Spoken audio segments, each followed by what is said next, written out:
Playoffs at the Plex. Virginia Beach United preparing to take on South Carolina United Bantams in the first round of USL League 2 playoff action.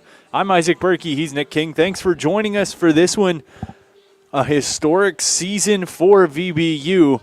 They look to keep that on the line. SC United looking to play spoiler coming in here to Virginia Beach. Thanks for tuning in with us.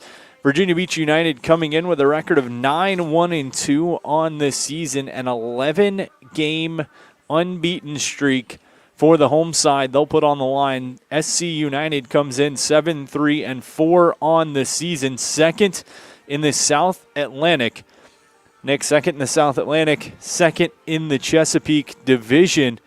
We got a good matchup brewing here in the Beach. A fantastic matchup. You have a nationally recognized defense with Virginia Beach United that places top 5 in all of USL 2 league play. For those of you that do not know, that's 128 teams.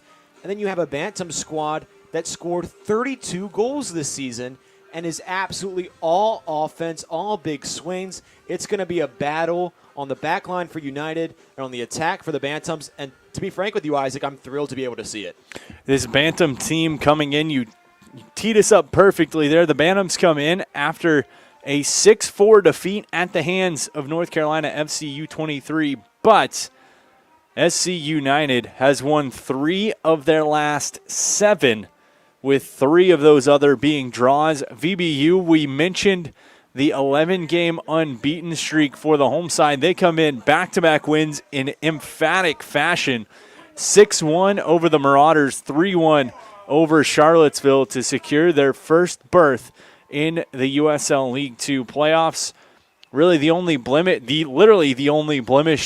the opening match of the season against Lionsbridge, and one that they darn near got back in Newport News, taking on Lionsbridge toward the end of the season. Yeah, this is a matchup of a team that's really hot and a team that's been shaky as of late. The Bantams are at a disadvantage early. Though both sides are missing players, when we go through our starting lineups, you might see, that Sammy Murphy is not in the lineup for United.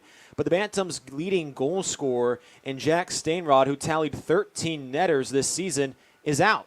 And so they've been a little inconsistent without him. And you've seen that 3 wins, 3 draws, and then a massive loss to the first-place team in the South Atlantic Division. But nonetheless, this is a Bantams team that's going to need to start off hot if they want a chance to come in on the road and beat Virginia Beach United. Both these teams falling to the division winner. That set up this matchup here. We've mentioned those bodies missing from the lineup. Of course, college soccer just around the corner. But before we dig in a little bit more, let's run through the starting lineup. Starting for the Bantams. In goal, it'll be Jonathan Montaniu, Nicholas Theberg, Tomas Fernandez, Frederick Benedicts, Jed Smith, Hashimoto, Owen Barnett, Jacob Adams, Marquez Murr, Joshua Davies, and Jacques Fokum Sandu. And for the home team, Virginia Beach United wearing the red and blue. Nick, I'll pass it off to you. In net, we have Griffin Potter, no surprises. The back line features Franco Trinidadi, Josh Condit, Bomba Hermoso, and Jonathan Lighting. In the midfield, it's Alexander Moody, Colin Squirut, and Campbell Stalker. And on the attack, the front line, Ethan Taylor, Juan Valiente, and Sam Phillips. That front line for VBU, we talked toward the end of the regular season who was going to step in. Murphy out. Moody's played phenomenal. He had some time out of the lineup. For VBU, they seem to have found those pieces. I know you and I talked about it extensively the last home match of the regular season, but Sam Phillips comes in. He's been huge down this stretch, gets the call to start this one tonight. He's been huge, but he hasn't seen the pitch as of late due to the concussion he suffered in the final friendly match here against Ole Sporting. So Phillips, though he has been an extreme burst of speed off the bench, we haven't seen him much as a starter, especially as of late. So this is a big opportunity for a young fella to come in, make some plays, and start the game off with a whole lot of energy against a depleted Bantams team that honestly kind of struggles or is inconsistent at the very least on the defensive side. Another guy to keep an eye on offensively for VBU, right in the middle, Juan Valiente. He's used his head literally and figuratively to find gaps in the defense, but to put them home as well. He's been amazing. I mean, you can't deny what he's done. 3 goals, in the last 3 matches for Valiente is only 3 goals of the season, but they've come when it's mattered most, and those all came in monumental matches for United. And another guy that's been red hot, Isaac, is Bomba Hermoso. We called a game about 2 weeks ago where Hermoso had 1 goal in the season, and that came back on May 15th. Now, in the past three weeks, he's scored 3 goals. He's on a hot streak. And you got to watch out for him coming out the back line as well. The captain has been a key part of this team all season long. They're going to put heavy emphasis on him. The University of Charleston product playing a big role. But with that, we are going to pause. National anthem here in just a moment. Virginia Beach United and South Carolina United Bantams right after this.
Virginia Beach Sportsplex and Harold Heischober Field. VB United and SC United Bantams preparing for a battle between the Chesapeake Division runner-up and the South Atlantic Division runner-up right here in steamy Virginia Beach. Both teams looking to push themselves on to the next round. For VBU, first ever trip to the playoffs. For SC United, a return trip, but VBU hoping to make it a short one. Before we dig back in, of course, the officials for this one tonight, AR1 Cade Brashear, AR2 Jeff Washburn, Joshua Escobar, the referee, and Samuel Yosef is the 4th man for this one. Thanks to all our sponsors for help making this broadcast possible and free for all of you tuning in. And, of course, thanks to all of you for joining us for this one. I'm Isaac Berkey. He's Nick King. We've got an exciting matchup brewing here. We talked a little bit on the high points for VBU. This Virginia Beach United team, a very, very, very, very much Virginia flavor to it. On the other hand, SC United, not so much a Virginia flavor or even a South Carolina flavor. Yeah, we just wrapped up the Euros. We just wrapped up Copa, and we're heading to the Olympics. And this team is all international, 1 American, and Jonathan Montaneau. Other than that, you have 4 Englishmen, 1 German, 1 Japanese player, 1 New Zealander, 1 Spaniard, 1 Canadian, and 1 Frenchman. They're all over the place.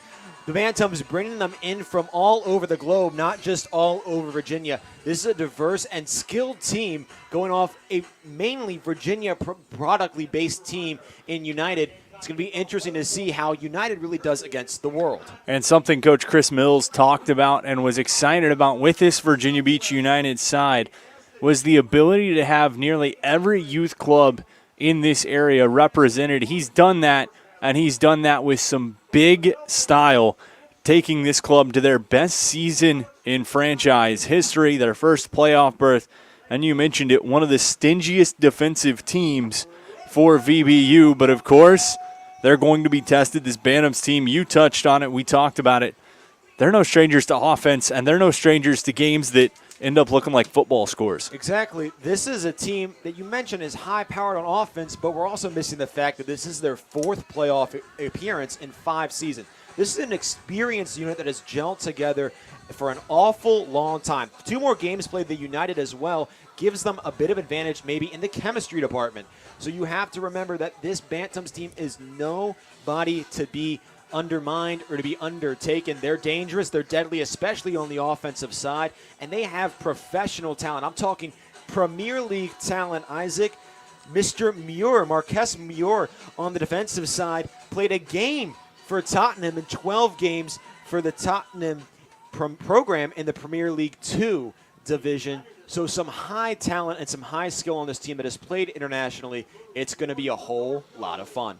As we get ready to get kicked off, VBU in the red kits with the blue stripes down the front, red shorts and socks. Bantams in the call it Detroit Lion blue. I think I would have to agree with you there. No Amon-Ra St. Brown for those of you looking for him tonight, but a whole cesspool of talent on the Bantam side. Hard pressure applied as Benedict's was putting it right on to Hermoso. Ball taken away, that's Lighting. He's going to feed back to his fellow captain. They'll look to swing it near side. Franco Tradati, one of the college teammates of Hermoso. He looks a long ball far side, just undercut Phillips. And the Bantams will regroup back on their own end. First touches for the back line for the men in blue. We have to be careful when we watch Sam Phillips. We mentioned how he's coming off a concussion. I wonder how physical he will be being out of practice the past few weeks, not getting a whole lot of action in league play and in scrimmages. It's going to be interesting to see how fast he starts. Certainly for this team, though, is Phillips a chance there. Ball up. United want to try to work that to him. You also see Valiente a little frustrated with Ethan Taylor off the bat. Little miscommunication looking for the big man inside. Bantam's going to try to feed. That one intercepted. It's Condit. Moves up. Valiente has to dance away from trouble. Tripped up, pops right back up. Whistle going to go. He'll get that call right near midfield. Cheeky play by the defense to pop it back over his foot, but VBU on the way, Lighting far side of the pitch. This is a great start for United in the sense that they're controlling possession and they're controlling the tempo. That's exactly what you want to see, especially against an experienced group. You don't want them to get the ball, and you want to pressure this defense that has been inconsistent, especially early. Played back, Hermoso. Pressure applied on him. Going to come away with that, as it was Sandu who was applying that pressure. Phillips, chance, steps by one, wants to get the right foot free, bounces it off the shin pads. And we're going to have an opportunity with the corner as Phillips getting a hop, skip, and a jump, trying to utilize that speed. We've talked about it. No hesitation from the big man early on. No hesitation whatsoever, and that's what you're encouraged to see if you're a United fan. Valiente is getting active and getting chippy early, and that's sometimes where he's at his best. And Ethan Taylor, you saw those 2 far side crosses. He's getting the leg working early. The attack getting some reps in. Just no shots quite yet. We'll see if this corner leads to something equating a great offensive look. Franco Tradati to take the corner. Looks to get the big left foot in and push it toward the front of the net. Header pushed right back out. Tradati will get chance number 2.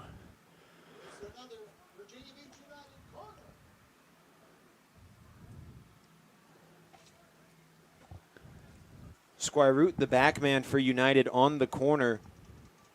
4th minute, ball played in, up, over the top. Hermoso is there, hops over his foot. He'll track it back down. United keeps this one alive, feeding all the way back. As that one just eventually going to kick back to Potter.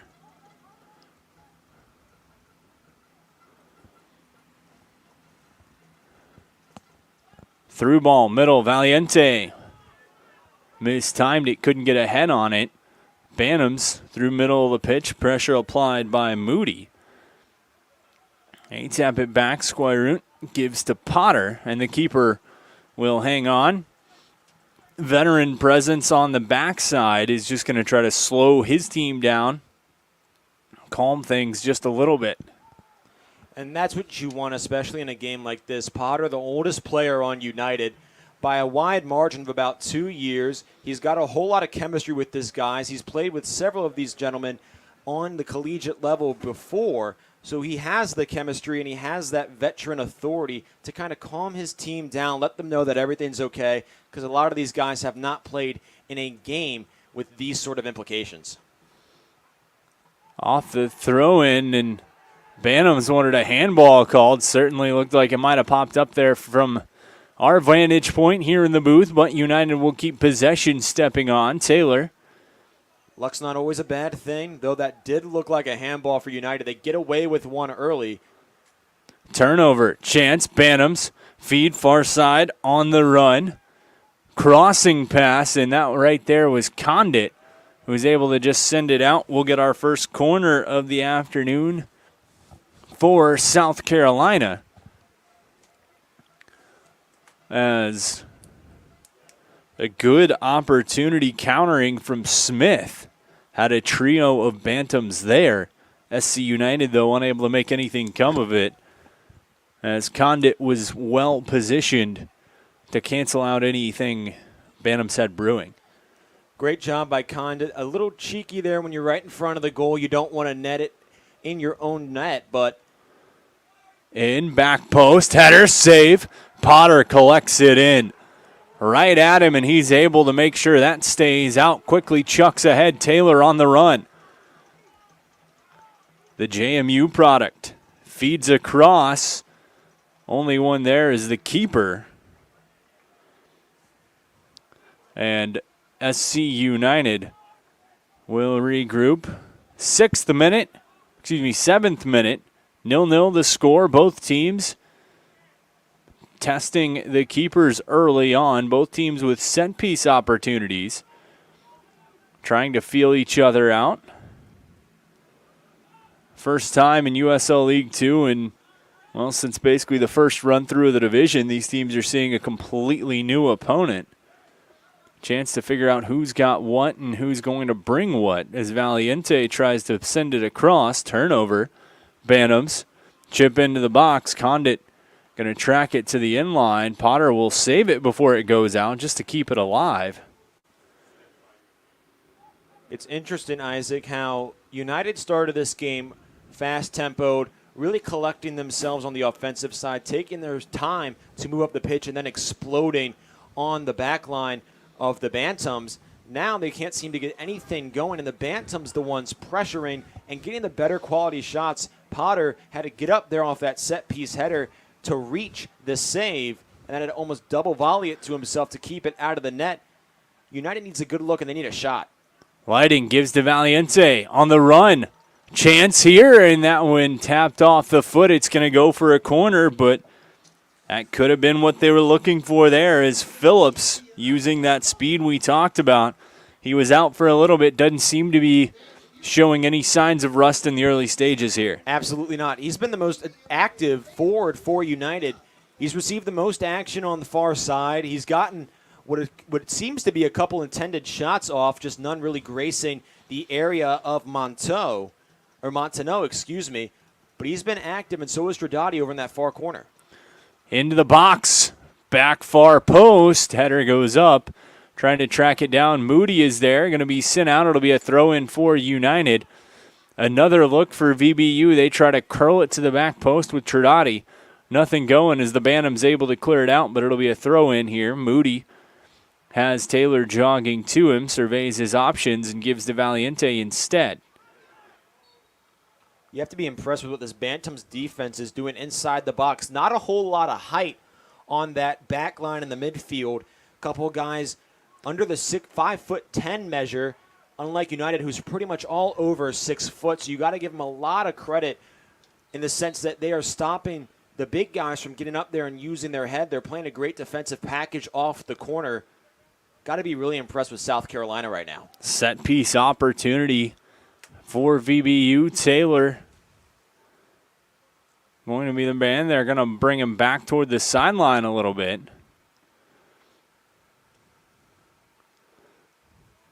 as he's going to look to curl this one into the box most likely. A two-man wall facing him. 10th minute, into the box, up, chance, save made. Ball is loose. Bantams able to clear it out. VBU, possibly their best opportunity. And that one foiled, however, though, on the offside whistle, but a good look for United, trying to get something going in the early stages. Great look. That almost looked like a shot from Taylor. Didn't land where he wanted it to, and a nice play by Montaneau to get up there and make that save, punch it out, and then a whole cluster of bodies in the middle. Bantams come away with the victory in that battle. Bantams here, quick side pass, stepping in, shot that one short near side. Potter held up on the dive. The look from Smith. He's been very active offensively early on, trying to make something happen here for the visitors, but 0-0 the score. 11th minute in this one. VBU and South Carolina United. South Carolina with the best offensive look right now is Valiente eaten up by the turf monster and grabbing at his ankle. You can't have an injury at the attack position for United. You're already shorthanded without Murphy. If they lose Valiente, who's been red hot as of late, this could be extremely detrimental to how this game plays out if you're a Virginia Beach United fan. And a quick talking to for Muirs. Looked like he gave Valiente a little bit of an ankle tap on a flyby. Off the restart, United sends back to Hermoso. They'll swing around. Condit taps this one up. United looking to press the issue. We've seen him utilize that far side. Chances here. It's Murphy in. Valiente. Back shot. That one right at the edge of the box. Blocked. Taylor feeds across. Lighting. Settles. Tap in. That one high and saved by the keeper, Montaneau, as he's going to hold and just try to slow things back down, trying to counter any momentum United might have started to brew over those last few minutes. Great shot by Stalker, though, just happened to land right off the back of Valiente, and there's Valiente as we speak. United pressuring once more. Right in the midst of things so far has been Valiente. The offensive threat for United. That errant pass gets through. United feeds over, this time Moody. The Virginia Wesleyan product. Chips to this sideline, running down, just stays in. Good positioning by Trinani, but able to pull away as Benedict's pass up. Flag up as Sandeau offside. And another attempt, another opportunity, I should say, foiled by the flag. I've often been told, Isaac, work smarter, not harder, and that's exactly what Josh Condit did. He saw Focom Sado blazing past him. He decided, hold back, wait for the through ball to go. I'll draw the offsides, and that's extremely disciplined play, by a player that's just 21 and wrapping up his junior year at Virginia Wesleyan. Worked across. Here's Trinani.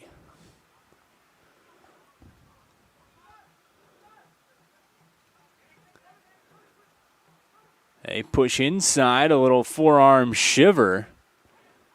A little bit of an advantage played ahead. Moody gives Taylor. Chipped across far side for Condit. Steps in, works, wanted to get that one all the way over to Stalker. Couldn't connect with him. United's going to swing it back to Potter. United found themselves tied through the regular season as far as points and everything with Lionsbridge trying to claim that division title. Of course, it was that first match of the season as a pass played ahead. Taylor, a chance, shot, save made by Montaneau, and Ethan Taylor had a golden opportunity denied, but another corner kick for VBU This United offense is heating up. They're heating up. Taylor knows it, too. He almost had it, buried his face in his shirt. The leading scorer for Virginia Beach United does not often miss shots, especially off that left leg. Unfortunate for him, but another golden opportunity for United off the corner.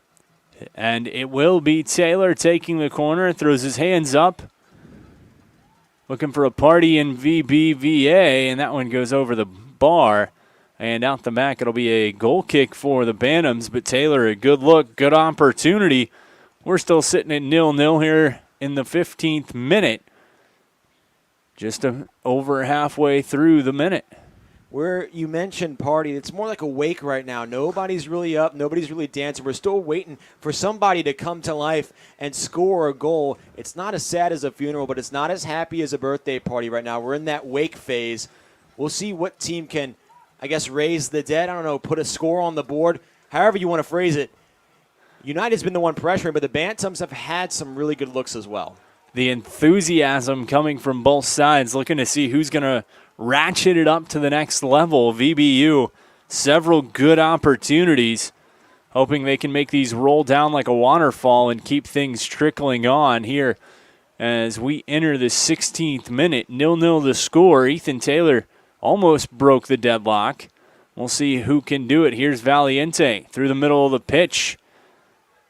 Positioning, outruns his man, tries to tackle. Whistle going to go on Valiente as he got caught up with Smith right through the middle of the field, drawing the whistle. And it'll go to the Bantams. Smith and Muir in that exchange. Muir already has received a talking to from the officials, which comes to no surprise considering he leads the team in yellow cards with 5 and had 8 yellow cards tallied his freshman year at Kentucky in just 18 games played. So definitely a feisty one coming out of England. Used to play for Tottenham's program and now takes his talents to the Bantams. Definitely really skilled, extremely physical. Just has to watch his aggression at times. But he's been a problem maker, Opportunity cutting to the middle, pass across, shot, chipped up wide, and it'll be a goal kick for United. Good look. Bantams trying to counter back. It's the Berg. He says, Taylor, I see you get a chance. I want one too, but we're still knotted at 0. 17th minute of this one. Plenty of action to go around. The question now, who's going to break the deadlock and put themselves in a good position as we approach the midway point of half numero uno. Almost a fatal mistake there by Squirute. He had one against Lionsbridge where he let a couple attackers through the backside off a set piece from United, which led to a score that evened things up 2-2. So the new addition for Virginia Beach out of CNU has to be a little bit more disciplined and a little more careful with the ball, especially taking over for a guy as skilled and experienced as Cooper Kieran. VBU trying to play through to Taylor on that previous sequence. They've had a few come through him, certainly going to look to continue to utilize him. Taylor with speed on one side, Murphy on the other, as they look to counter here. This opportunity, Squirute plays back. There's the captain and returner from last season's team. He certainly helped turn things around from last year to this year. Set a whole new tone for this organization. It's Bamba Hermoso. Throw in goes to SC United. You mentioned how Phillips and Taylor, two speedsters on the far side, winners for United, but one guy I'd like to see get involved more that has that speed is Alexander Moody. You haven't seen him involved so far in the offensive action or game plan for Virginia Beach. He has 3 goals on the season, Isaac, and that's in minimal games played because he was out with an ankle injury. So I would like to see him get some more attention on the offensive side because he can be absolutely dangerous as both a shooter and a playmaker. Lighting pass across. There's the aforementioned Murphy. Taps off the defender. Taken back, tiptoeing the sideline. And Moody keeps possession for United. Middle of the pitch, Squirute, Stalker. Dances away, Murphy. Looking to free up the right foot towards the middle, ball punched out. Squirute trying to close the gap, can't get there. Stalker will collect. They feed Moody.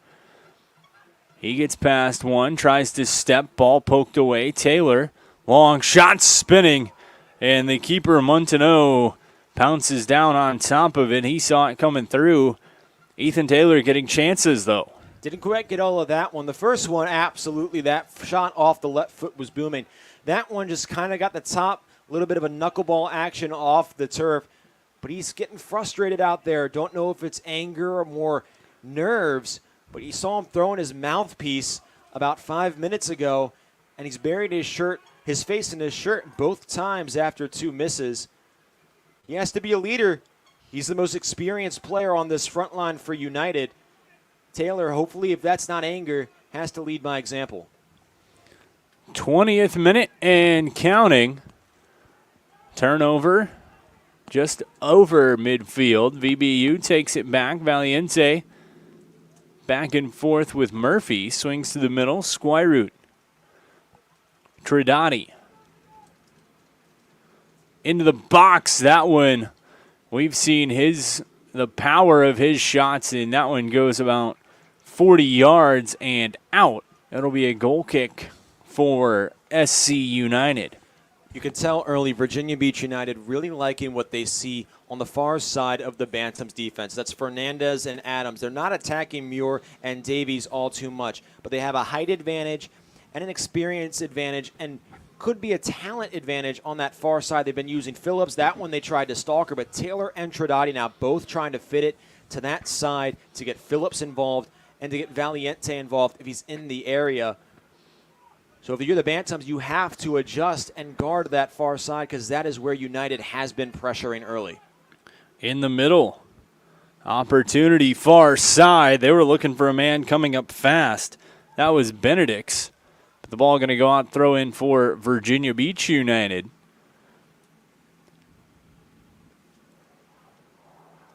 Stalker, middle of the pitch, just grazes it with the head. Valiente has a man fall down, couldn't turn and burn quite quick enough, so he'll trot back to the middle of the pitch and feed to Tridati.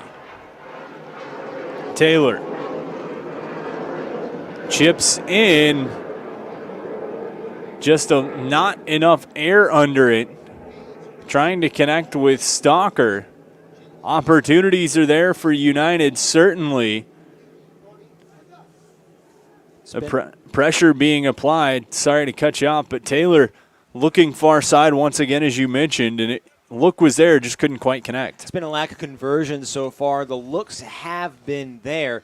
It's just the passes have either gone too high or too short. There has not one that's landed right at the tippy toe of Phillips or Valiente. It's sure to come, Isaac, but you don't know how many more of those looks you're going to get and how many goals the Bantams will or could score. This Bantams team we mentioned, they score and they score in bunches. Last match, despite being a defeat, 10 goals were scored in that match, a 6-4 game against North Carolina. As a centering feed tapped in, that one sent just wide. Hermoso pointing for the offside, but that's going to go out for a goal kick either way. 23rd minute as we just passed the halfway point of half number one. This Bantams team we touched upon at the start, but offensively has been very good this season. Look down the stretch over their recent run of a draw-win, alternating 2 goals, 4 goals, 3 goals, 3 goals, 2 goals, 4 goals. So a team that knows how to score in bunches, and we've certainly seen flashes of that tonight as Hermoso collects this one back. But for VBU, they've shown the opportunity to score quick and then shut the gate defensively. So 2 contrasting styles. We'll see which one ends up taking the day here from the Sportsplex. 24th minute, VBU and South Carolina United all knotted up at 0-0. First round of the USL 2 playoffs coming from Virginia Beach. You mentioned the Bantams offense, they score in bunches. Their highest goals in a match this season is 6, and that came against Wake FC in mid-May. United also has 6 goals in the game, and that came a week ago. These two teams just tend to score differently. One scores late in the game, they wear you down, as we have a whistle here going against United. But United wears you down. They score towards the end of the match, whereas the Bantams, they come out hot and they throttle you early and fast, and they're relentless. Two different styles, but definitely both have the potential to put up big numbers on our tiny scoreboard. Set piece set outside the box.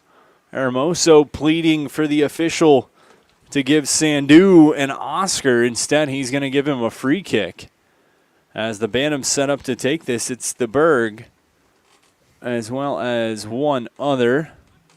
Call it just about 4 yards outside the box.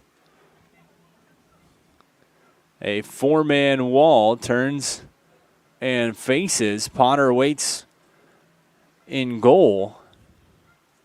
26th minute, 0-0 the score.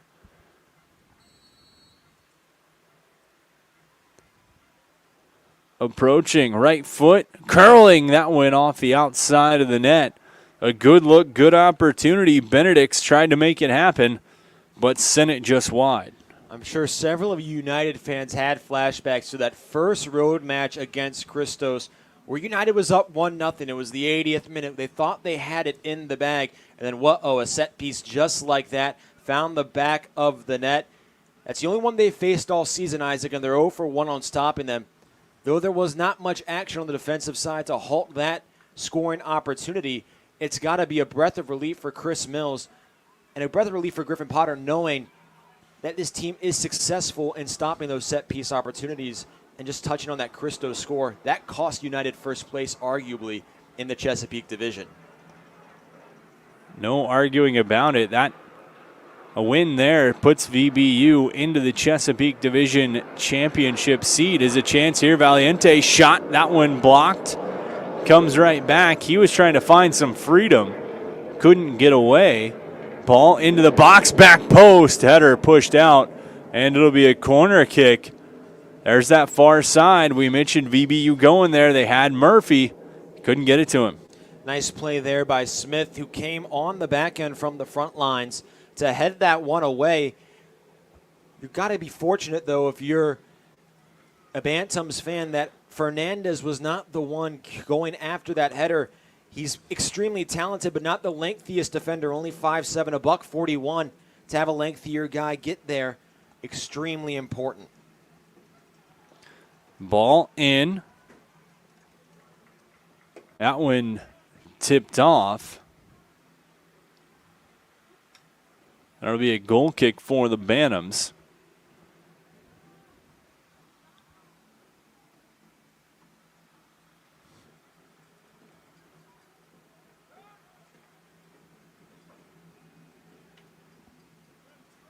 Played up far side, opportunity.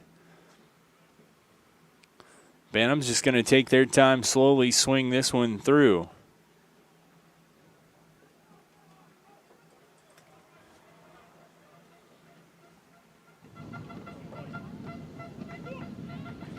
Cross midfield. Slowly taking their time, trying to go far side of the pitch. Had one on the run. That's going to get through.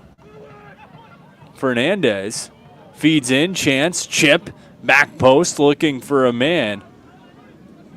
Couldn't quite get it where they wanted it to. Moody swats it out of midair. Ball stays on the Bantam feet. Far side, Fernandez. Right foot, back post, header, up, sent wide. And it's going to be a goal kick for United, but a good look for the Bantams.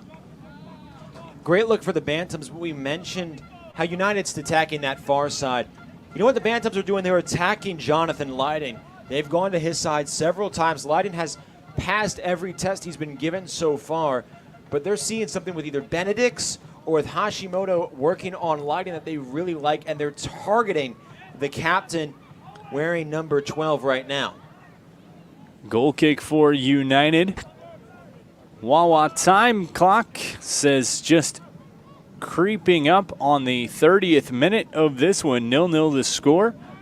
Thanks to the great folks at Wawa and all of our other sponsors for making this one happen tonight. as VBU looks pressuring. Dancing his way through is Sandeau. He's tripped up. Possession stays. Pass through. Moody going to feed back to Potter, who sends out to midfield. Stalker over his head. Valiente can't track it down. SC United sends back to the keeper, Montaneau. A whole lot of action happening, but not a lot of shots. United, 5 corners now, hasn't really capitalized off any of them.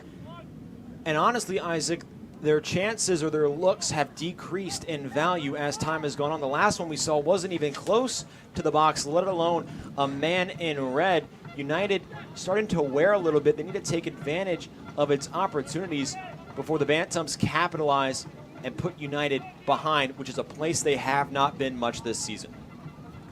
Starting to feel like a heavyweight boxing match of sorts. Counter punch, punch. Questions who's finally going to break through, as cutting across the middle this time is Fernandez. He feeds back. Bantams will press to midfield. Work far side in front of Coach Mills and the VBU bench.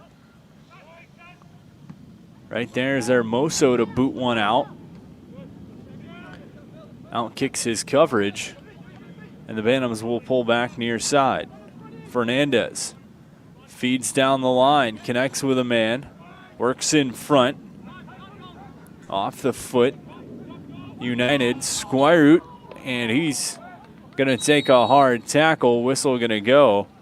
Official going to have a nice little talking to, but a reset for United upcoming, and we're actually going to get a hydration break here in the 31st minute. 0-0 the score so far.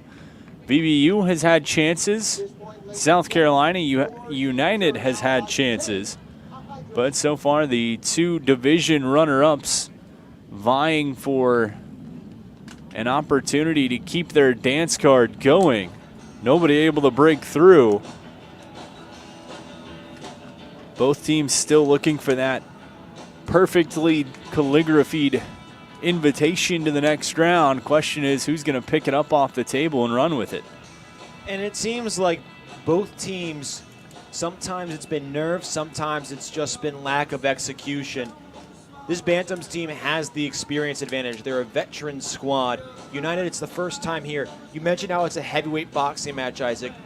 No big blows have been thrown so far, and it almost feels like we have a middleweight and we have a lower ranked boxer in weight class moving up. This is a Bantams team. This is their 4th playoff experience. United has never been here. They've never seen a stage as bright as this.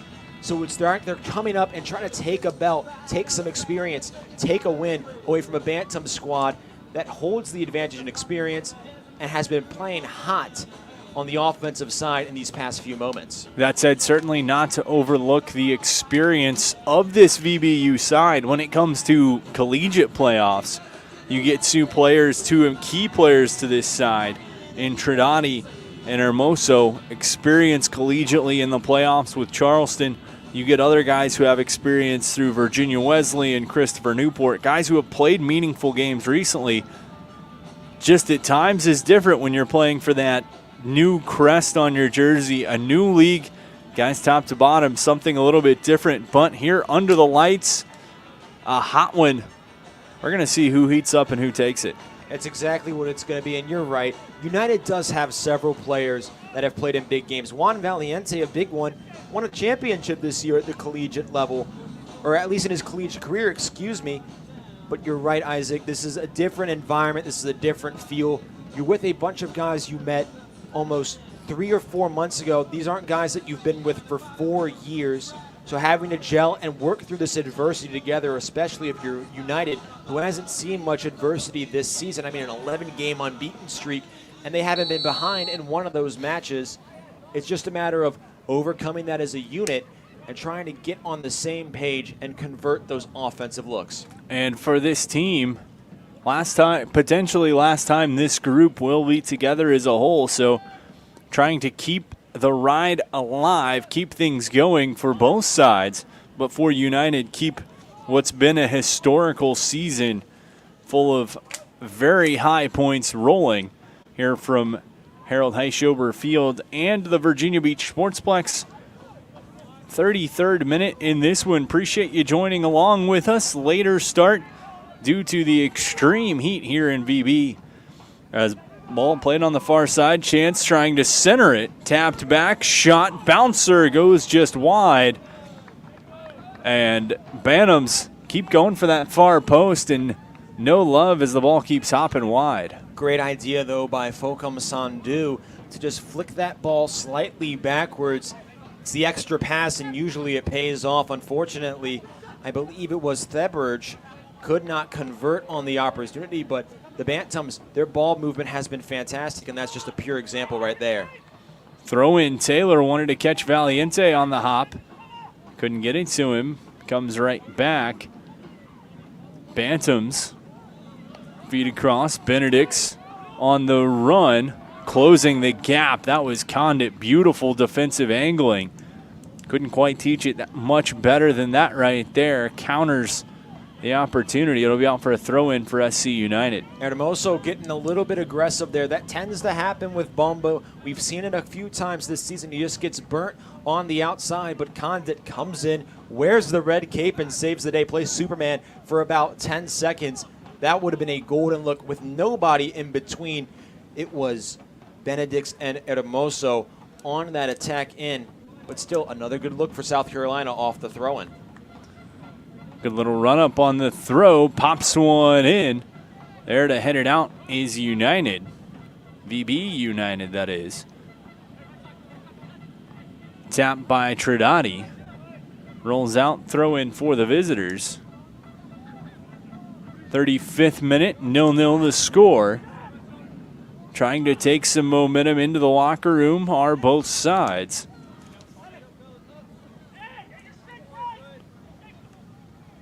Stalker. Knocked away from him. Moody. Side tap. Kept. SC United. Feed. Fernandez looking to cross to the middle. Tapped out. Taylor felt the presence behind him. Decides to get on the run. Ball up. Handball called on Muir. United will go quick as Moody has lighting far side of the pitch, just able to get there. Good closing gap by Jonathan. Keep this one in. Played up. United swings across. Moody. Chip. Lighting. Looking to feed. Right foot in. Back post. Valiente. Header. Played up. Still live. He falls down. Ball pushed up. And United forcing the issue. This time it's Trinidadi into the box, scooped up by Montaneau. Back-to-back good chances. United starting to pick up a little bit of energy again, hoping the momentum will swing in their favor, but Montaneau saying no. You mentioned a couple moments ago how momentum will be big going into the locker room. Although there was no score, the momentum seemed to have been catering towards the Bantams. United a big possession there to draw some of that momentum back towards itself, but Montaneau has been great in net, unfazed thus far as he comes out to get that one off the head of Phillips. It's been impressive what the keeper has been able to do, and only his 7th start. And he's forced to make a big save there, as you mentioned. United getting Phillips back involved, but Bantams counter. Fernandez off the right foot. Feed. Centering, and that one went through the legs of the intended target, Fokum Sandu. Offside flag went up, though. Potter going to collect reset here in the 37th minute. 37th minute, obviously a clock is ticking as we inch towards the 45th. But the way that things are going in this match, it seems like a clock is ticking, and it's instead ticking down until when the Bantams finally get a shot that laces the net. They've been pressuring, and they've had really good looks. They just have been unable to convert thus far.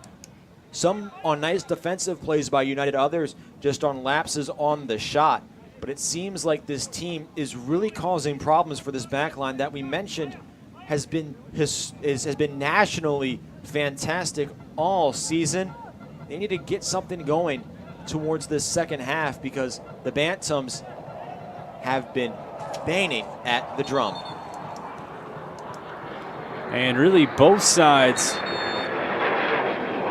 banging on the doorstep.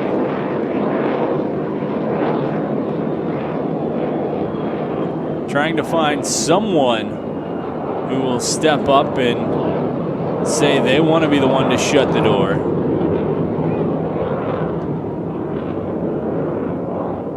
As the pass too long goes out, throw in for United. Trotati will collect from our local ball boys and girls there on the sidelines. Appreciate their support all season long. As Moody mentioned his ankle injury earlier in the season, was definitely missed in his time, but United using that to give other guys like this man right here a chance as Murphy in, feeds across. That went off the shin pads and down. It'll be a throw-in for the Bantams. Moody's presence was missed, as he's certainly been a big aspect, and with other guys out, he's one that they're glad to have back in the lineup. Exactly, and you mentioned it's been giving other guys chances, and that honestly might benefit United because of the loss of Cooper Kieran over the past week and a half. Campbell Stalker, the guy to replace Moody, and then Sam Phillips, you mentioned as he was scorching down the field, has replaced Murphy and saw a lot of minutes when there was a shuffle at that striker position for Virginia Beach.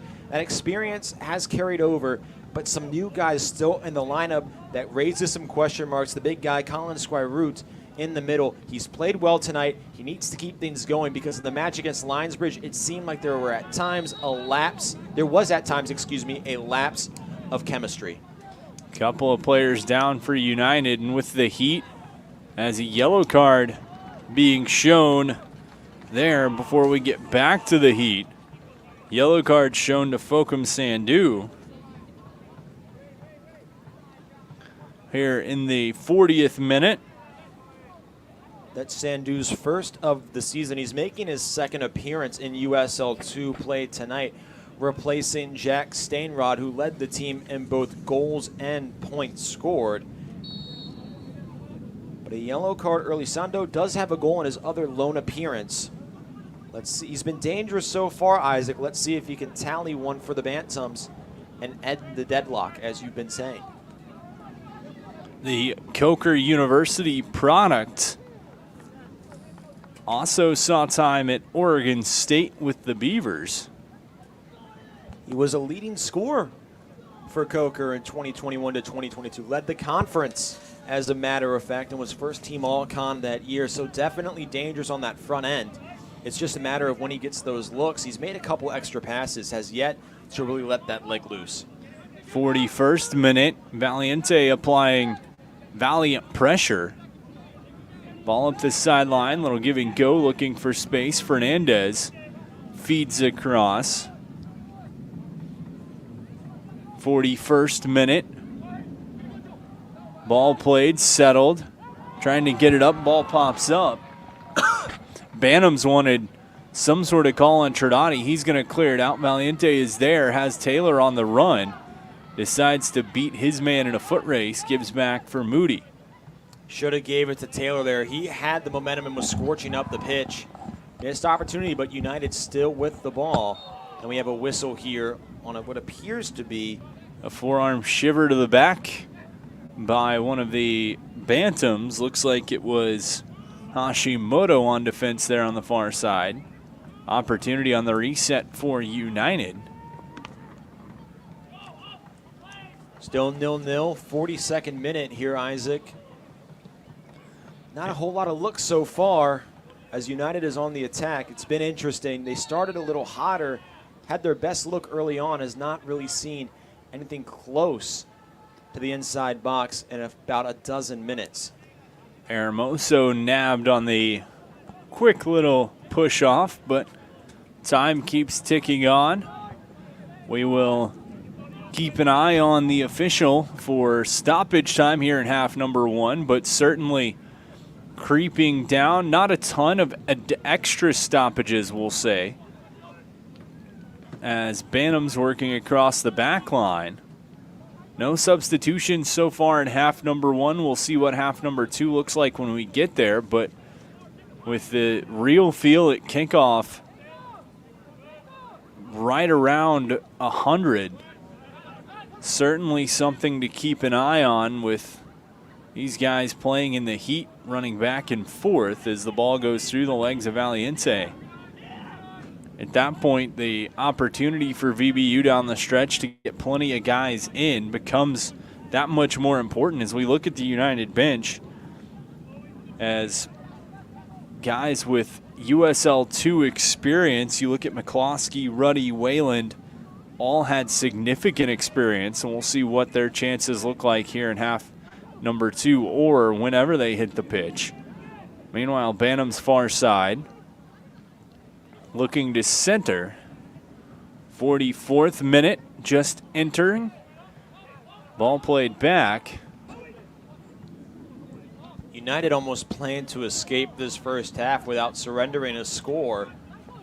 No aggression from the striker in Valiente, and Taylor playing far back. They seem to just be content with going with a 0-0 tie into the break. Valiente tried to settle, but Muir kicked away from him. Bantams cut across, pass pulled just ever so briefly. They're going to feed back to midfield.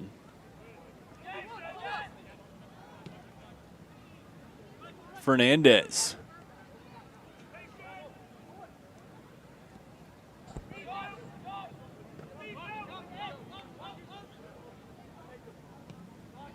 Bantams really taking their time on this possession. Picking its shots. Watch out for Fernandez. He's had a couple great looks on that near side, crossing it towards Lighting, but he's been testing Trinidadi as of late. So watch a feed over to him. He's got a lot of turf in front of him.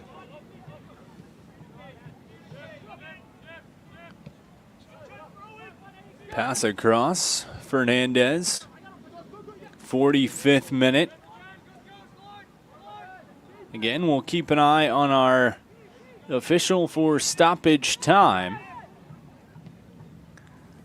Far wing, trying to cut to the middle, collision, ball just booted back the other way as the Bantam players slow to get up. Keeper Montaneau comes out to play it, feeds across.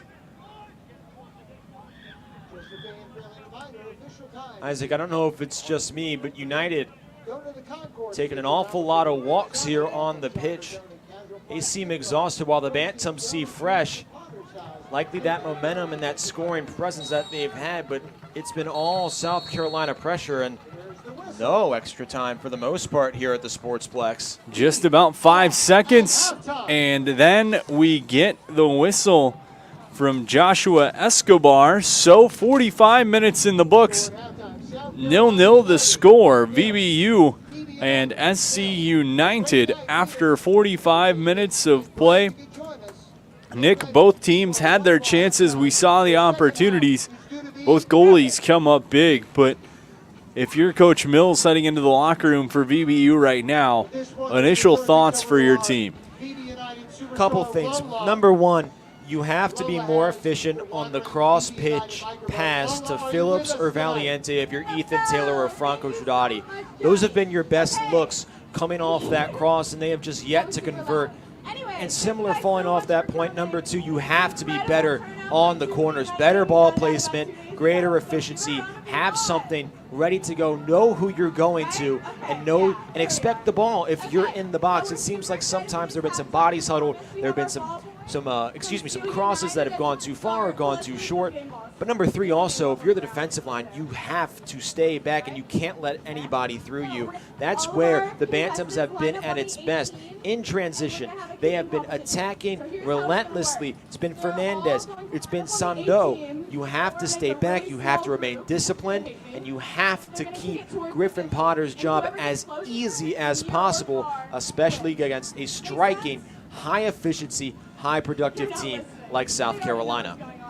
0-0 the score. First half in the books. We're going to step aside. We will be back with second half action from the Sportsplex. VBU and SC United tied at 0. First round of the USL2 playoffs.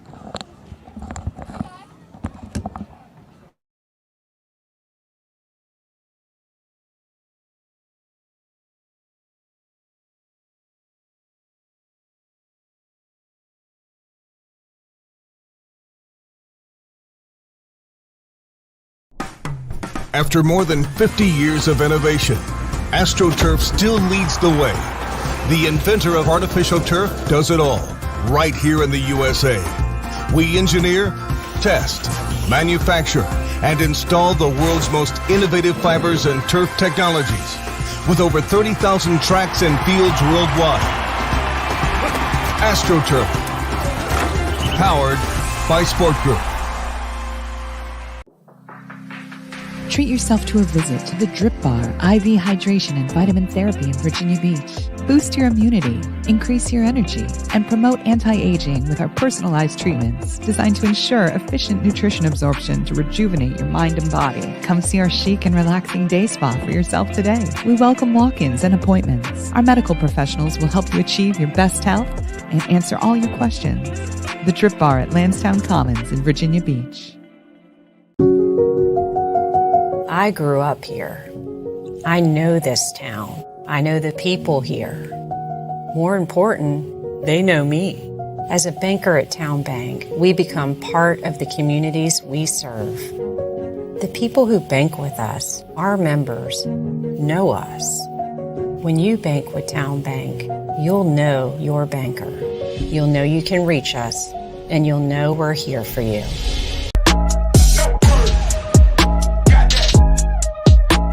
Established in 1997, Rush Soccer has a proven track record of player development and produced hundreds of professional players over the last 25 years.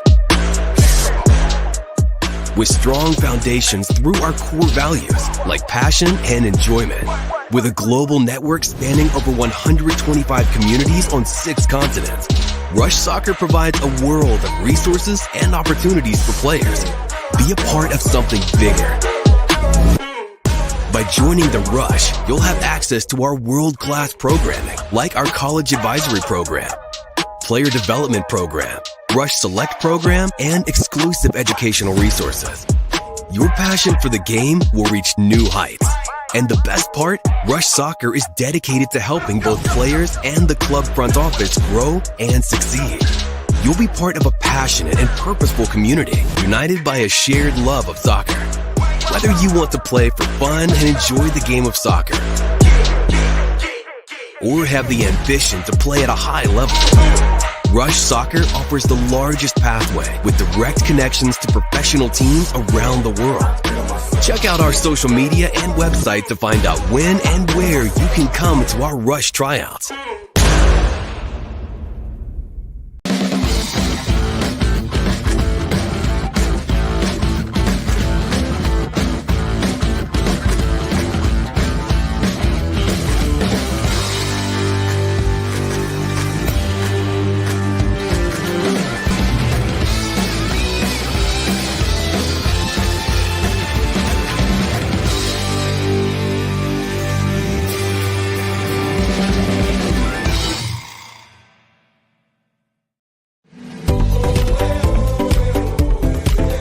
As a lifelong local, avid waterman, coach at Kellam High School, coach at the Virginia Rush Soccer Club, also a member at Virginia Beach National and Hanover Ridge Golf Club. The 757 is a great place to live and play. As a seasoned realtor at the Bryan Group, I know I can find you the perfect home.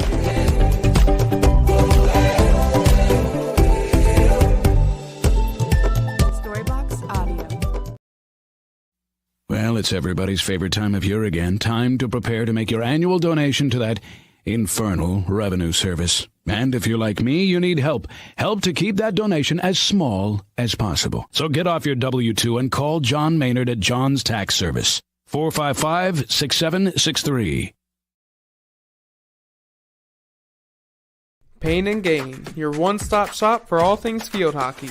Located in Princess One Shopping Center, Virginia Beach, we carry everything you need on the turf, from black sticks, turf shoes, mouth guards, and much more.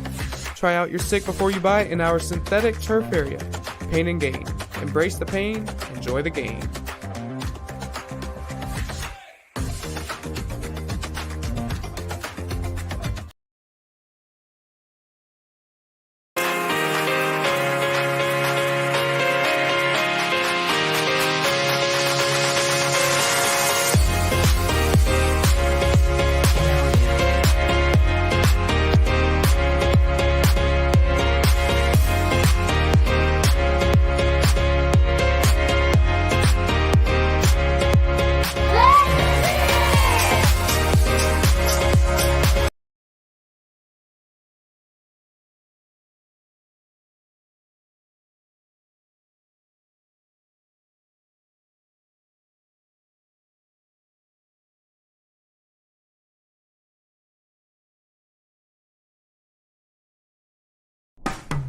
After more than 50 years of innovation, AstroTurf still leads the way.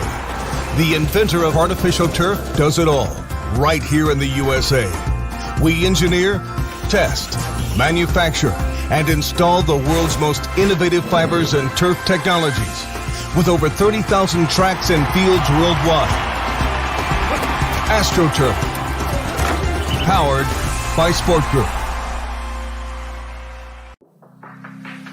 Treat yourself to a visit to the Drip Bar IV Hydration and Vitamin Therapy in Virginia Beach. Boost your immunity, increase your energy, and promote anti-aging with our personalized treatments designed to ensure efficient nutrition absorption to rejuvenate your mind and body. Come see our chic and relaxing day spa for yourself today. We welcome walk-ins and appointments. Our medical professionals will help you achieve your best health and answer all your questions. The Drip Bar at Lansdowne Commons in Virginia Beach. I grew up here. I know this town. I know the people here. More important, they know me. As a banker at Town Bank, we become part of the communities we serve. The people who bank with us, our members, know us. When you bank with Town Bank, you'll know your banker. You'll know you can reach us, and you'll know we're here for you.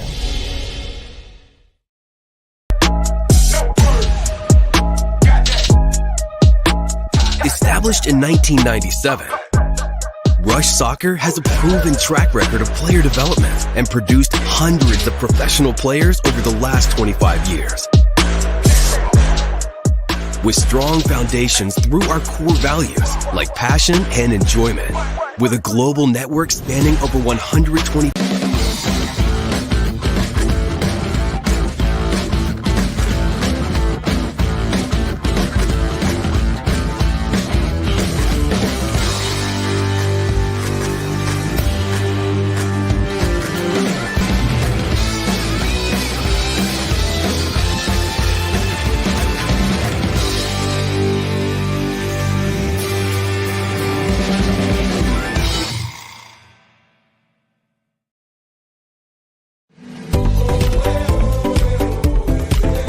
As a lifelong local, avid waterman, coach at Kellam High School,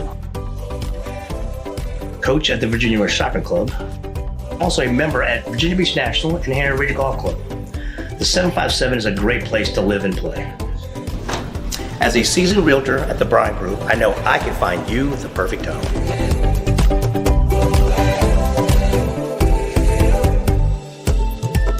Get ready for a season of thrills and excitement. Virginia Beach United invites you to experience the adrenaline of USL League 2 Pro Soccer. Tickets are only $10 for adults, $7 for kids, and children 5 and under are free. It's the perfect family outing filled with fun and entertainment. Secure your seats now for a season of unforgettable soccer moments with Virginia Beach United. Don't miss out. Well, it's everybody's favorite time of year again. Time to prepare to make your annual donation to that infernal revenue service. And if you're like me, you need help. Help to keep that donation as small as possible. So get off your W-2 and call John Maynard at John's Tax Service. 455-6763. At CHKD, sports medicine is more than just treating injuries. It's a whole team approach to caring for young athletes. With experienced physicians, surgeons, trainers, and rehab specialists here when kids and teens need them most. Our experts help young athletes prevent injuries too, with advanced training and conditioning programs that keep them in the game safely. CHKD Sports Medicine, where kids are more than patients and we're more than a hospital. Pain and Gain, your one-stop shop for all things field hockey. Located in Princess One Shopping Center, Virginia Beach, we carry everything you need on the turf, from black sticks, turf shoes, mouth guards, and much more. Try out your stick before you buy it in our synthetic turf area. Pain and Gain. Embrace the pain, enjoy the game.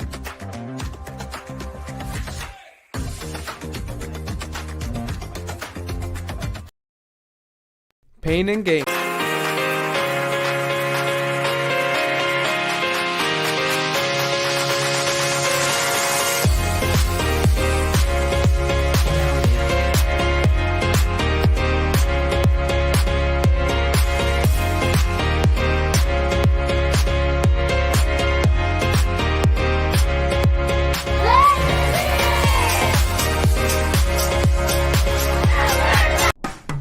After more than 50 years of innovation, AstroTurf still leads the way. The inventor of artificial turf does it all, right here in the USA. We engineer, test, manufacture, and install the world's most innovative fibers and turf technologies, with over 30,000 tracks and fields worldwide. AstroTurf, powered by Sport Group. Treat yourself to a visit to the Drip Bar IV Hydration and Vitamin Therapy in Virginia Beach. Boost your immunity, increase your energy, and promote anti-aging with our personalized treatments designed to ensure efficient nutrition absorption to rejuvenate your mind and body. Come see our chic and relaxing day spa for yourself today. We welcome walk-ins and appointments. Our medical professionals will help you achieve your best health and answer all your questions. The Drip Bar at Lansdowne Commons in Virginia Beach. I grew up here. I know this town. I know the people here. More important, they know me. As a banker at Town Bank, we become part of the communities we serve. The people who bank with us, our members, know us. When you bank with Town Bank, you'll know your banker. You'll know you can reach us, and you'll know we're here for you.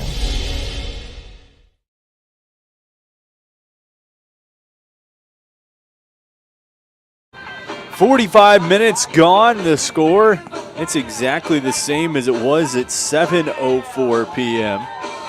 56 minutes before we kicked this one off. 0-0. I'm Isaac Perkey. He's Nick King. USL League 2 playoff action from Harold Heischober Field and the Virginia Beach Sportsplex. Of course, quick shout out to the city of Virginia Beach. For those of you used to seeing our lovely scoreboard in the left end zone here, you're looking at a miniature camera or miniature scoreboard in the right end zone because the city providing a very, very nice donation.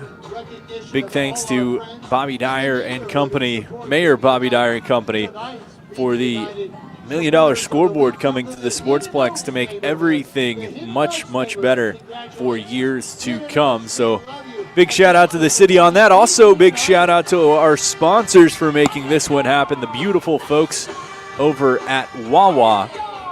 As VBU, we see them circling just off the left of your screen there. Right in the middle, Alexander Moody, one of the veterans on this team, trying to rally the troops and see what they can get going. We talked a little bit about VBU's discussions in the locker room, what they could be. We have yet to see the Bantams take the field, but the Bantams had some momentum coming into the locker room at halftime. Your thoughts, Nick, for the Bantams, what they can do, what they should look to do here in half number 2 if they want to be the ones coming out of the 7-5-7 with a victory?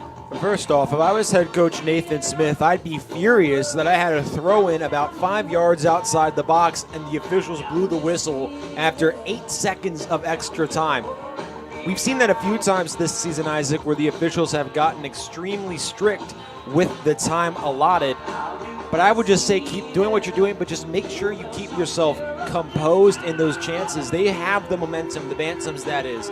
They've had the better looks in the past 20 minutes of game time. They just have yet to convert. They've had some great looks shut up, by the man up front, Jacques Faucon-Sando, who has dished the ball several times. Fernandez has been active. They've been targeting Jonathan Lighting. So keep targeting Lighting. If that's your strategy, he's been behind a few, but just keep striking the ball because one's bound to find the net. These guys are pure goal scorers. So I'm very encouraged, and they have, we mentioned earlier how the defense has been inconsistent. The defense has been tried and true so far. If you're Nathan Smith once more, I just say keep doing what you're doing because right now they're playing a winning football match. On the other side for VBU, offensively, Sammy Phillips, Ethan Taylor, Franco Trinati, really whoever's been hopping in, they've kind of been targeting that far side, the defensive grouping of Adams and Fernandez. And that's what they got to keep looking for as the opportunities played to the through ball chances there. VBU has the speed, they've shown it, They've just got to capitalize on it. That's been the big issue, is just execution. They've had the looks, they've had the chances, they just have yet to execute.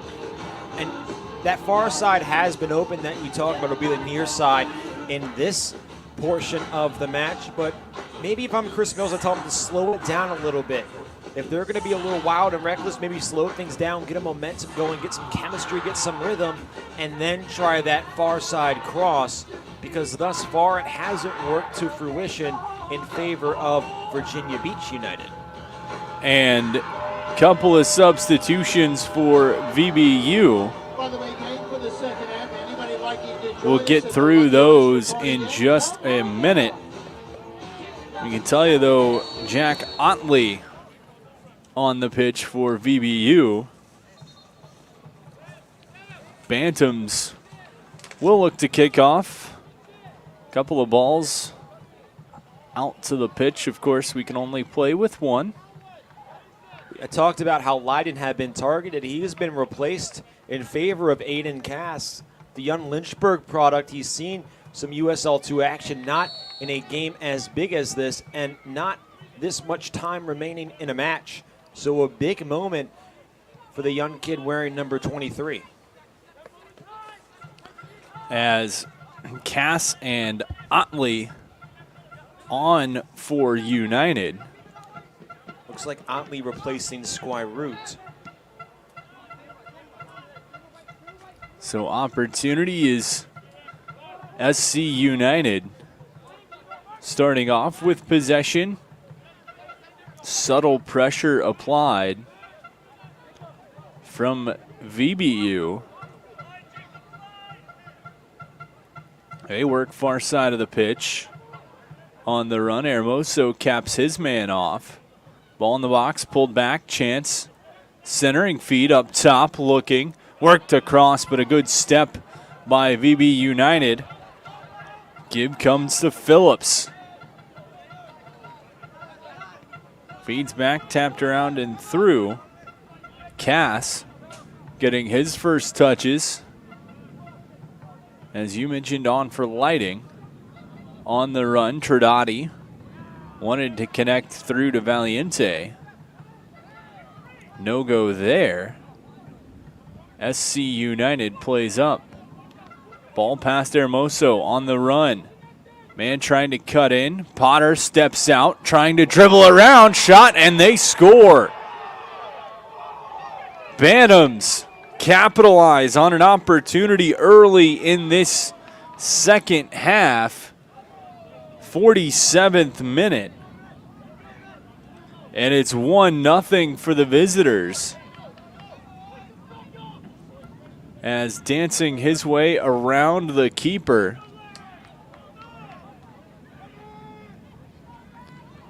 And tucking that one past Potter. 1-0 SC United.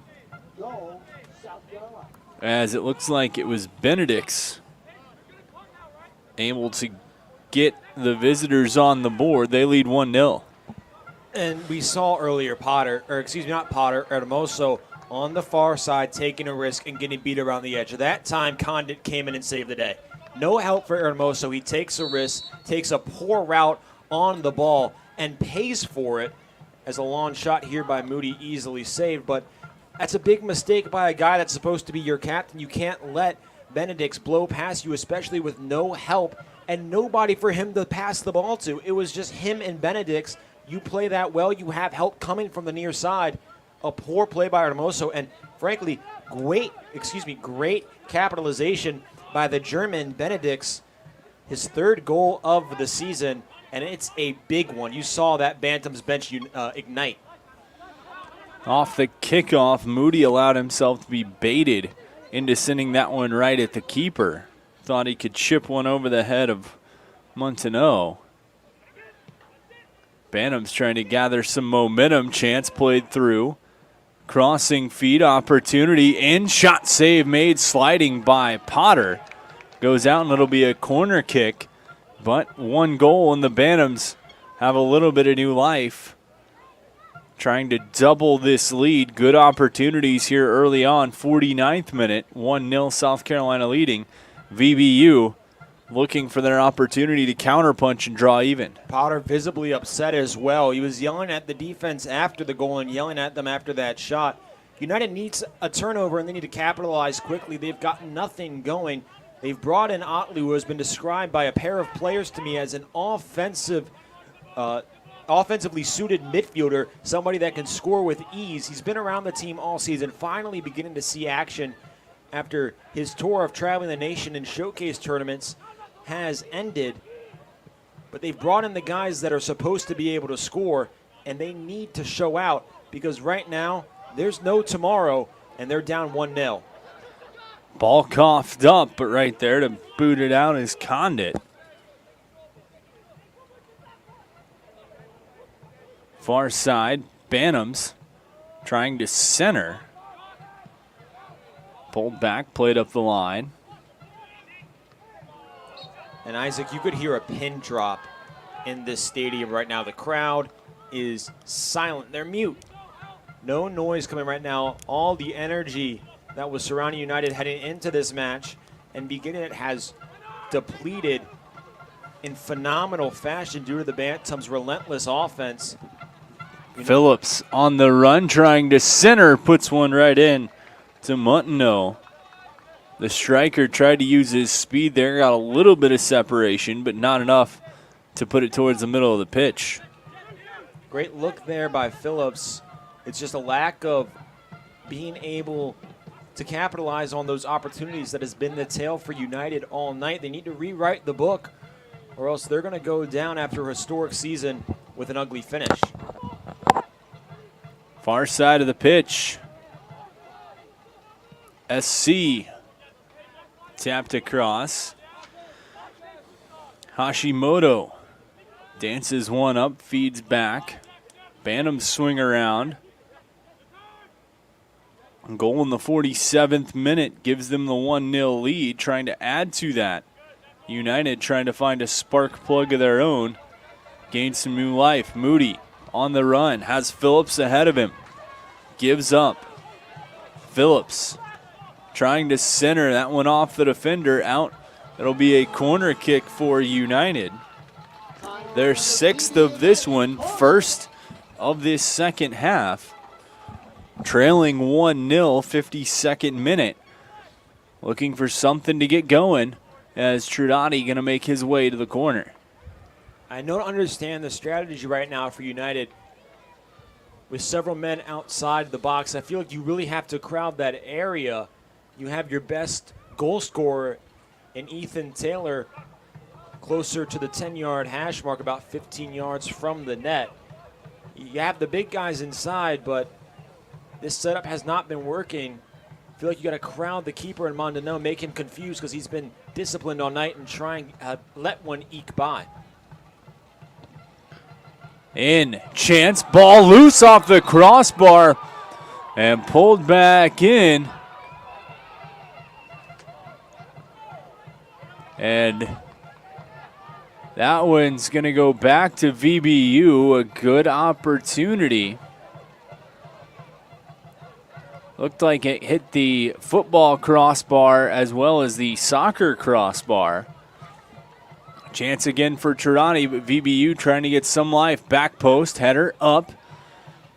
Bantams collected off the arm. That goes up. Flag went up. The referee waving off his own assistant there. Not something you see too often. As Hashimoto gives to the middle on the run. Chance, Sandeau into the box. No call. The official saying he's going to let the boys play. That's well established so far.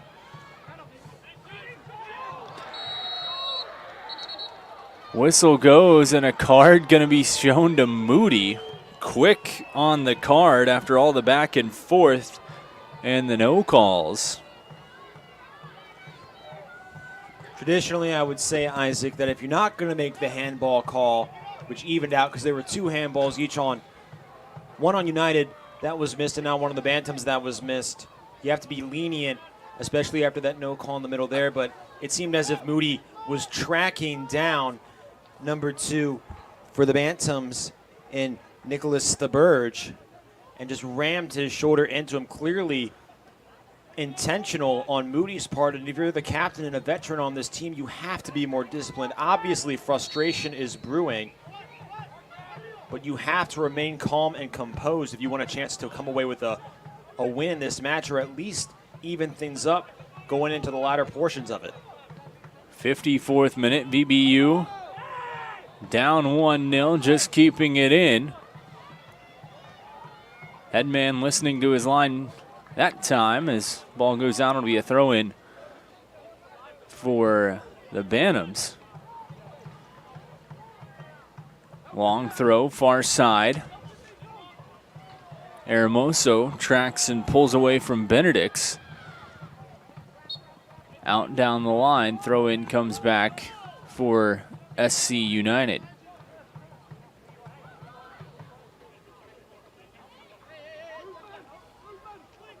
Officials both busy and a little bit reservative early in this half, refusing to make some blatant calls, calling some that are both blatant as well.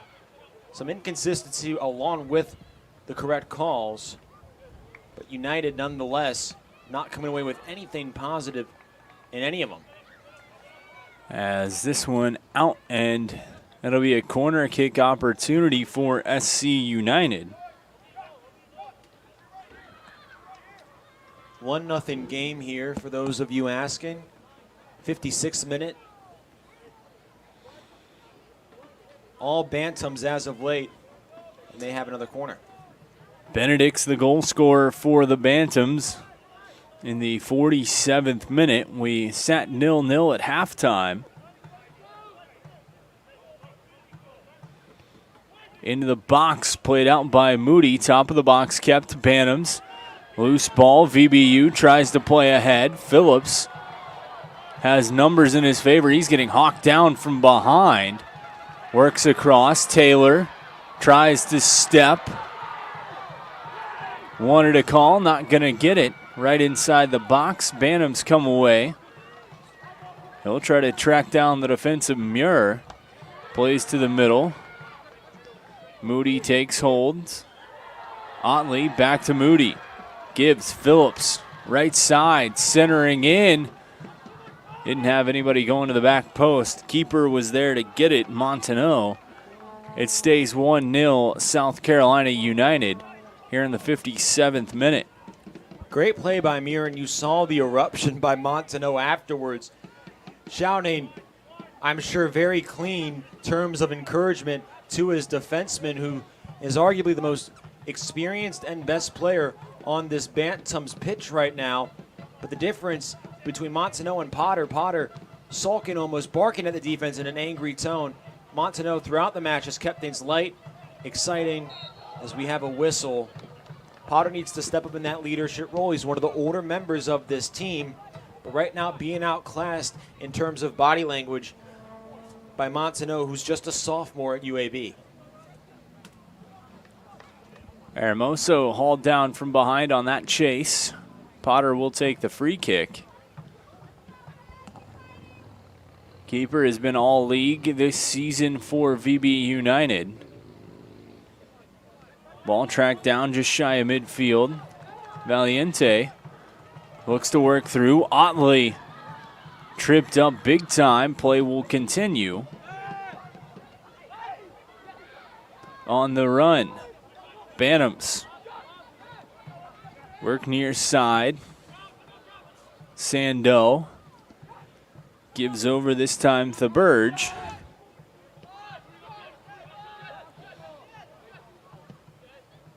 Tapped across, held. Pass intending to center off the foot of Tridati, out, and it'll be a throw-in for SC United, 59th minute. Energy was already draining. It seems to only be draining here at the Sportsplex. The more the Bantams are pressuring Virginia Beach, the less positive emotion is shown in the stands and on the sidelines. See the Bantams player huddled in angst. United almost sulking on the bench, hands on their heads, worrying that this could be it. Into the middle, Chance headed out, held. Shot off the volley, goes off of a defender in front. It'll be a corner kick as Cass was in the right spot to prevent that shot from Hashimoto from finding the back of the cage.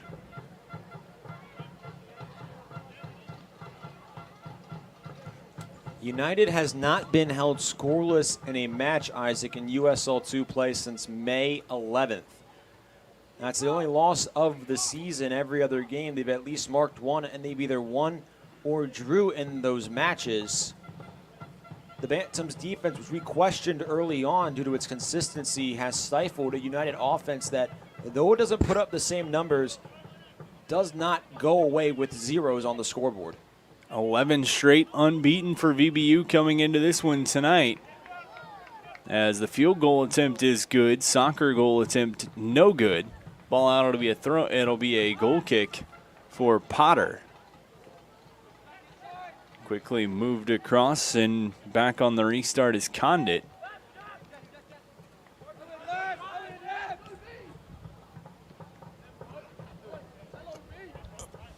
Ball movement on the front end right now, just not clicking for Virginia Beach.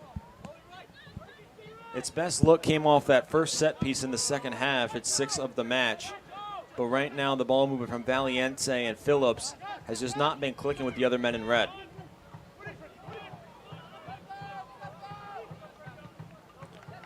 Cross field, Tridati. Works across. Phillips. In, Moody takes away. Collects to the middle. Shot. Couldn't get it cleanly. Montaneau stops it and just runs up, but a good effort by Moody trying to bring some life back into this VBU side, get a little bit of momentum swinging in their favor here in the 61st minute. Good effort, but bad execution. Moody visibly upset and showed it on that hit to Thaberge about 10 minutes ago. That time moving to his left, falling off his back foot, using his non-dominant foot to try and shoot that one. Squibs it off the turf. Good idea, just bad execution and maybe not the right time for Moody, as you had numbers to both your left and right. Middle. Stalker plays back. Hermoso swings cross pitch. Cass. Moody. Give and go. Phillips. Wanting to center. Cuts back. Left foot around. Right foot. Shot chance. Ball is there. Collision inside the box, and the whistle going to go against United. Valiente down for Virginia Beach. Grabbing at his face, not sure if he caught a cleat. I believe it's Adams down for the Bantams. Both players back up. Ball comes back inside the box. It'll be a opportunity off of the restart for the Bantams. Up 1-0, 63rd minute. See our temporary scoreboard in the top right of your screen there. Of course, big thank you to the city of Virginia Beach and Mayor Bobby Dwyer again for the incoming scoreboard here at the Sportsplex, ready for next season. Of course, make sure to keep your eye out as things go on. Certain to be another good season here for VBU after a historic one this year. Hoping to keep things rolling, though, certainly not over yet. 28 minutes and counting. Trailing 1-0. Worked across. Stalker. Valiente back to Stalker.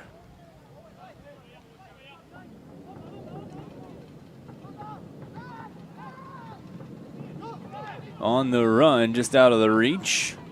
Valiente trying to track it down. Boxed out by the defender. And that one goes out. It'll be VBU ball as Thaberge thought he'd kept it in. Certainly did not. VBU, quick restart, Moody. Phillips needs to look up. He's fixing his shin guards. In. Otley. Beautiful pass. Chance on this strike. Can't get it to go. There's that offensive power you mentioned with Otley. He almost makes one happen with a beautiful pass there. Back the other way. Chance now. Cass centering feed. Back post. Taylor looks to collect. Corner of the box. In. Chance. Moody scores! Moody knocks it home. It's 1-1. And VBU draws even in the 65th minute. He relieves some frustration there, Isaac. Moody finally comes through. He was building with anger and lets it all loose with the head. Ties this thing up. Could have been offsides. The official not in position to make the call. And Virginia Beach maybe catches a break, but gets a huge roar of success and a huge eruption from the fans due to Alexander Moody. Alex Moody coming in huge for the home side. And a beautiful feed from Ethan Taylor to send it right across. Moody comes up clutch for VBU. They find new life. The net mouth scramble, and Moody adamantly getting the fan base pumped back up. A beautiful header, beautiful execution for the boys in red. You see Moody and Phillips there trying to get the fans on their feet. And certainly that goal will do it. 66th minute. VBU and SC United all back knotted up at 1 apiece. We got a new ball game. We sure do, Isaac. Things were extremely quiet here in the Sportsplex. Things were looking a little bit dire, all things considered. Granted, there were 25 minutes left in the match. But Ethan Taylor, who has been United's best offensive player all season, no questions asked, makes a play when it's needed and finds the captain, El Capitan, Alexander Moody. Chris Mills, guy out of Wesleyan, comes through and makes a huge play for the first-year head coach. And I don't think you could have written a better first goal in the match for United if you were trying to write a story about it. A huge goal levels things up, and now United pressuring once more with all the momentum. Stalker finds space. Hermoso going to feed cross pitch to Tridani. Big left foot in. Chance. Valiente offside. Beautiful looking opportunity. Valiente raises his hand, says, I'll be the scapegoat on that one. That's on me. Restart to the Bantams, but VBU, fresh life after that Moody goal. Fresh life, and it seems like fresh legs. A lot of movement, a lot of high energy right now coming out of the 10 playing the field.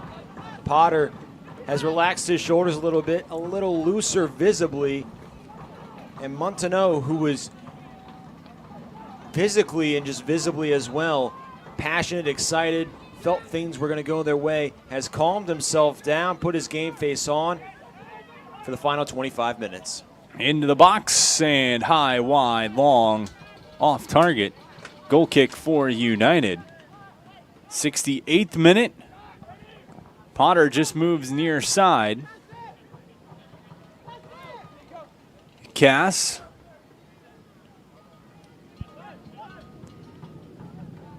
Now the question is, Isaac, after that score, do you bring in substitutions? There are several men on the Virginia Beach sideline getting loose. No action necessarily on the Bantam side.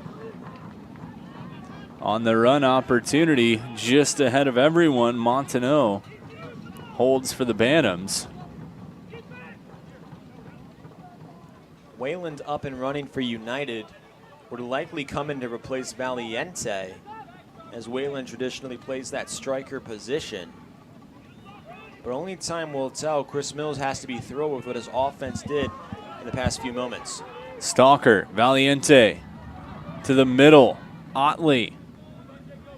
He's starting to find a little bit of his stride offensively. Getting a little bit more in the mix. Ball taken, Cass. Also a strong showing in short time here. Otley feeds cross. Left foot, back post, had Phillips, couldn't get it. Cass tracks it down, lets Stalker take. Just out of his reach, and then the clearing attempt bounces off his leg. Throw in will go to SC. Nice play there by Cass. Stalker on the exchange just lost the handle, to be quite frank. Was trying to dribble it to the outside, couldn't control it under his right foot. SC with the ball, but quickly taken back by Cass, who's been active and a game changer thus far. Moody, the goal scorer for United. Benedict's the goal scorer for SC. Both goals here in the second half. As we sit in minute 70 into the box, VBU has handled the pressure recently.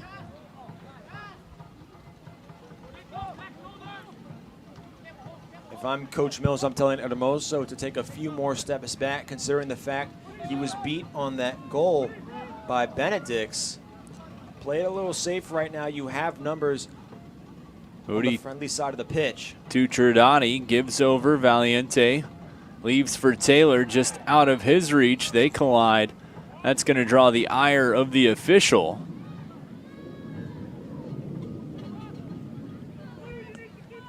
Two cards issued so far tonight, one to Focam Sando and one to Moody, the Virginia Beach goal scorer. Other than that, the officials letting the guys play for the most part. Inconsistent on the handballs, but nonetheless, physicality-wise, relatively consistent with the whistle. Middle of the pitch, swung across. Montenot takes, trying to direct traffic. Little extra pep in the step of the United attack as they rotate through on almost a shoestring across. Otley, Valiente, and Phillips. Phillips steps into pressure. Ball played through the middle of the pitch. SC United looking for a chance. Condit cutting an angle. Step is made by Hermoso. Ball going to go out. And out it goes. It'll be a goal kick. Potter had it in his hands. He's going to quickly set and push back the other way, trying to catch SC United. Paused a little bit. On the run. Up. No flag. Phillips settles. Feeds. Otley splits the D on the line. Centers. Chips back. Chance. Taylor was there. Collision in the box. Montenot whining to the official as both Taylor and the defender down. And a card shown to Ethan Taylor there as he was going up to play the ball. Collided with the defender. The official not too happy with the way Taylor got there. So 73rd minute. Isaac, I'm sorry. We were talking about the consistency physicality-wise, but what is Ethan Taylor supposed to do there necessarily? He's going full speed, going up for a header against the taller defender, and he's trying to make the most of a play. Of all the collisions we've seen, that one seemed to appear to be high contact and relativity, very minimal contact. Taylor tried to avoid. It was Davies as much as possible. Nonetheless, a yellow card and a weak one at that. Taylor not traditional to get those. Only one in 12 games started this season. First one in over a month. 74th minute, another good opportunity offensively though for United as they keep this one alive. Phillips tries to track it down. Bantams see it punted up the sideline. They'll go for a throw-in. And we're going to get a substitution on the far side. Correction, we're going to get a substitution and a hydration break. Mentioned the temperature at kickoff. Things still very, very steamy here in half number 2. 74th minute. 1-1 the score. As Ethan Taylor and Bamba Hermoso having a conversation with the official, trying to get a little bit more explanation on that yellow card, and the little man puts his hand up and walks away from Hermoso, saying, "That's it, I've had enough." Waddles his way to the sideline, and no more discussion on that yellow. But 1-1 as we sit with the hydration break. McVBU finding a good bit of new life here in the last, call it 10 to 15 minutes. This match did a complete 180, Isaac. Plant your feet, jump, and turn around. That's exactly what happened.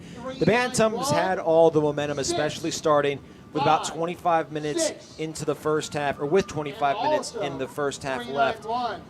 And then all of a sudden, things were building. They score, and the crowd was depleted. United gets a quick offensive possession, has a set piece, cannot convert, another cannot convert, forces a turnover, and gets the shot by Moody off the head from a beautiful cross of Ethan Taylor. And then all of a sudden the momentum has shifted. United, Virginia Beach that is, has been pressuring the Bantams several times since. It seems to be all United offense, and they're going to get a spark in the form of Michael Wayland coming in, who scored a big goal off the bench a few weeks ago. In our last match here, ironically, Isaac, he's got one on the season, 11 games played. The Phenom going to ODU, trying to make a difference here as Juan Valiente drops off for Virginia Beach. As mentioned, Wayland also coming on for the visitors. Looks like Tiago Pires. We'll get you who he came on for right at that hydration break, 76th minute. It initially looks like he's replacing Fernandez, but I could be wrong, Isaac. No official announcement from the PA, who is absent from his seat.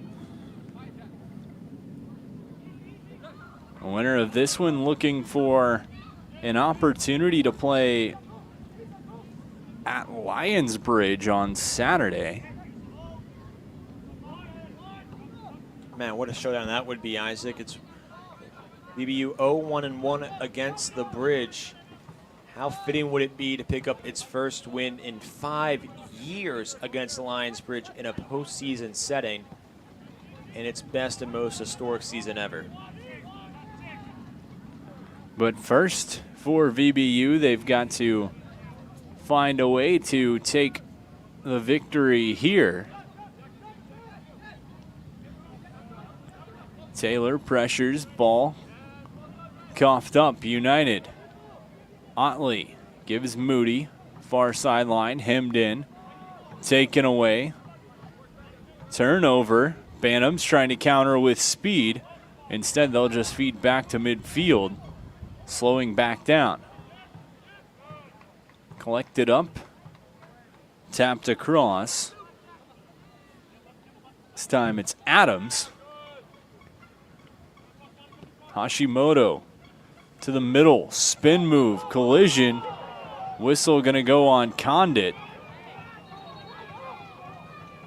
Official gives the finger a little Dikembe Mutombo. No, no, no. Bantams trying to move fast. The United defense a little off guard, not in position. Virginia Beach catches a break there after a cheeky play by Thaberge and company. Backing up the VBU wall.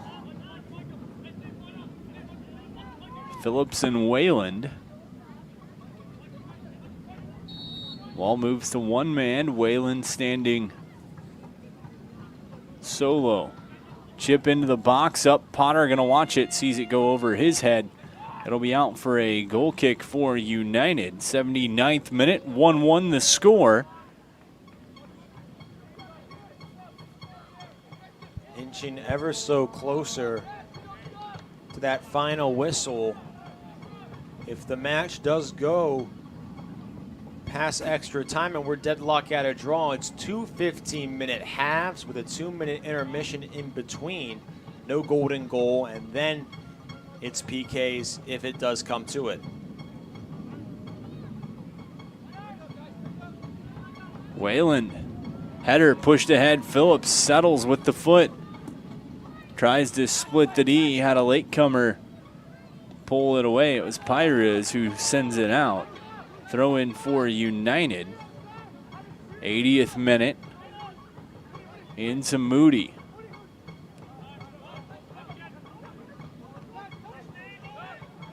Taylor.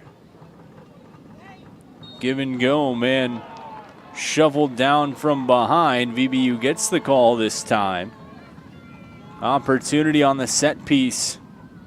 Call it 10 yards out from the top of the box. Big chance for United here. 80th minute, 1-1 the score. United a goal from Moody in the 65th. Benedict's the goal scorer for the Bantams. If you have a man taking this on goal, I believe it has to be Tradati. He almost nailed one of these earlier this season. It ricocheted off the crossbar and then the near side post. If you're looking for a shot, you got to go with the University of Charleston product in Tradati. Taylor in off the crossbar, and that's the football crossbar. Good look for the JMU product. Just a little too high, otherwise we'd be talking about an upper 90 tally here in the 81st minute. Good look by Taylor. Almost got the finish, almost shut me up, to be quite frank, Isaac. Just a little high. His best shot since about the 10th minute, where he ricocheted one from his left leg off a defenseman for the Bantams. United still pressuring, seemingly having the momentum, but don't count the Bantams out. They've been stellar on offense. Header played along, intended for Phillips. Bantam's going to collect, sends in the middle of the pitch. Wayland is there, Stalker as well.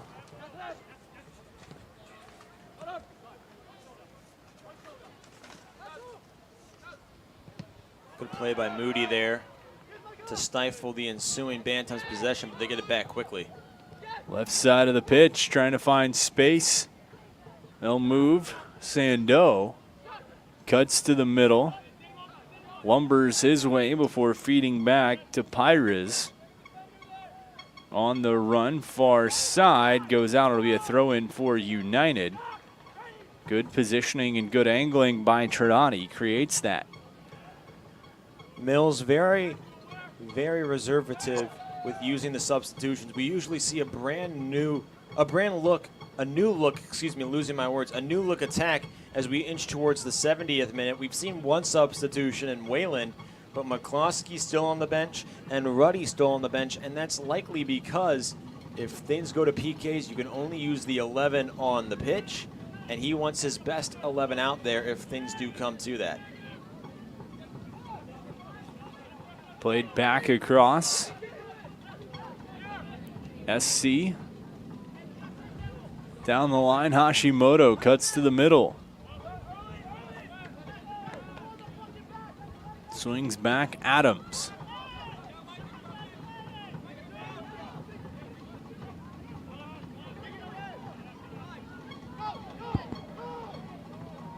Phillips.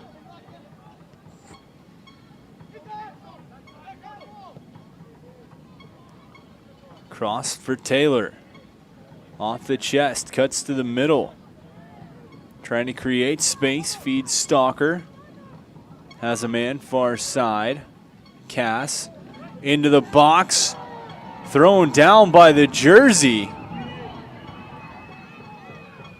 As the fans in the VBU sideline not too happy with that no call. A fistful of jersey goes nowhere. Moody keeps middle of the pitch. VBU regroups. Hermoso feeds this one. Cass is back. Condit. Header played down. Up. Stalker. Cass is there. Sidesteps the defender on the run. Cut off. Ball going to tap out, and it'll be VBU throw-in. And something to keep an eye on is as the heat continues here in the 84th minute.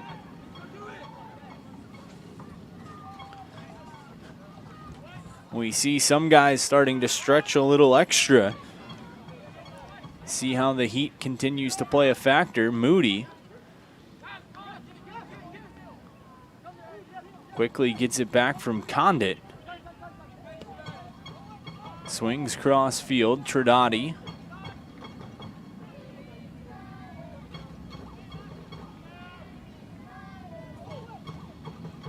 Moved ahead, looking for the flag, was Condit.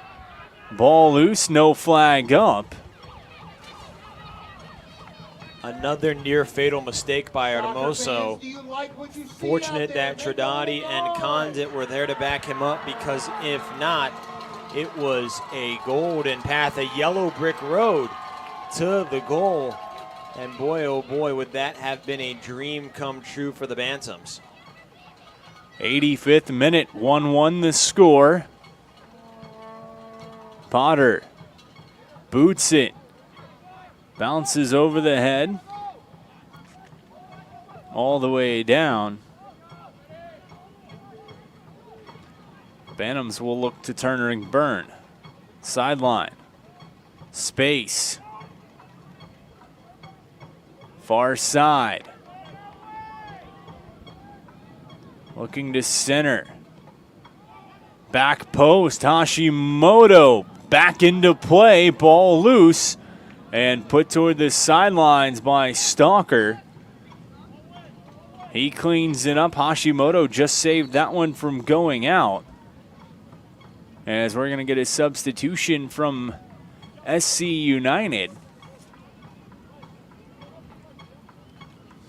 That'll be what appears.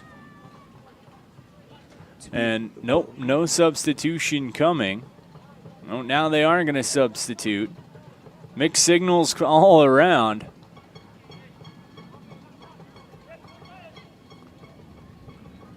As Bantams player honestly just didn't want to come on the field. As Fernandez coming off. It's actually Mir coming off. Oh, maybe not. Some confusion all around. It's number 9. Hashimoto coming off. We finally get it, Isaac. Third time's the charm. Gavin Morgan on to take the throw in. Into the box, header pushed out. And it'll go out for a corner kick for the Bantams. You'd think this being our 7th rodeo, Isaac, we'd have it down. Absolutely not. Couldn't even read a number, couldn't even tell who was heading off the pitch. Couple of fake outs, few stutter steps. We got there. We sure did. Corner kick for the Bantams, 88th minute, played up top. Shot, arcing far post. Potter collects it in on the run. He's going to punt one out. Has Phillips. And the flag goes up. And a tight call made there is tapped out off the shins of Cass. I don't quite understand the call there, Isaac. It appeared that Phillips was behind the defense prior to the pass being kicked by Potter and was still hanging around the last man by the time he received it. A really close call. Not sure if you make it there, especially with the implications. It's a 1-1 match, 88th minute. Definitely questionable. Not a lot of stoppage time, certainly. Spin move opportunity.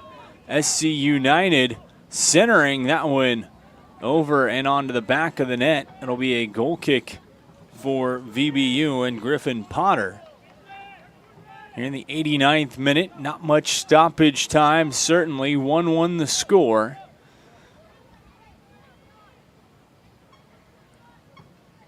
This has been an absolute battle, especially in the second half, Isaac. Coming into this half with a 0-0 score, final 45 minutes. Each squad giving it their all, tallying a goal in the process. We inch toward the final whistle of regulation. We'll break down the overtime rules if necessary. Still moments remaining. Phillips, that one sent out for a throw-in. He seems to be slightly cramping, getting a talking to from the official as he stayed a little bit close to the throw-in, and Gavin Morgan Gave Morgan a touch as well as he was blazing by. Things getting chippy as well. Something to keep an eye on with the heat is the cramping.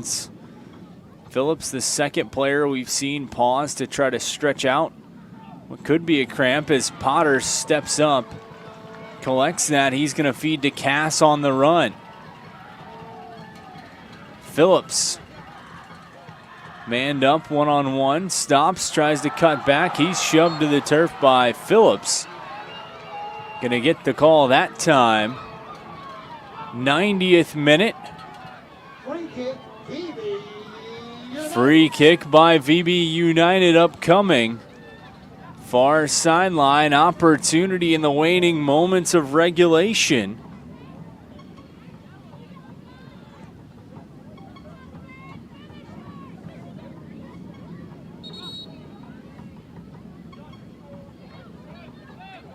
This is about as close to a walk-off home run opportunity as you can get, Isaac. Mentioned Phillips looking like he was cramping. They're going to pull a substitution here as Owen Ruddy set to come on for Phillips. Fresh legs onto the pitch. We'll see how that helps here into this one or potentially into extra time.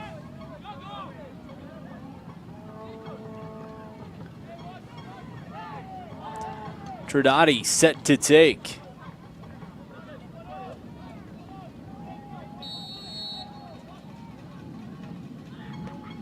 Into the box. There!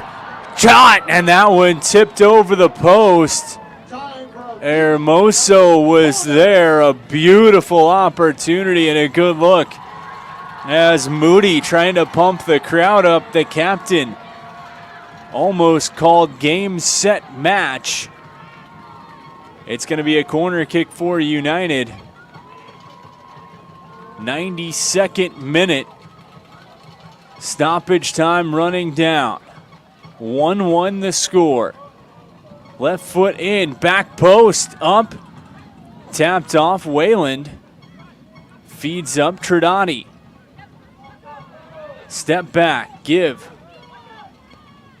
Into the box, chance. Right up to get it is Montano. He backed his way into the United player. Going to lay down, try to claim a golden trophy. Referee tells him to get back up. Now that we have time for a break in the action, Isaac, a couple of things. Oh my God, Hermoso, what a shot. Number two, oh my God, Montano, what a save. I mean, can you believe it? Reaching out with the right hand to poke it out of play. He's the reason that this game is still equal and will likely go to overtime unless the Bantams can get something moving quickly. Down the field they go, looking to do just that. Sandeau. Pass across, he gets back. 1-1 the score. Sandeau to the middle. Into the box. Header pushed out. Up. Looking for space. Whistle going to go against the Bantams.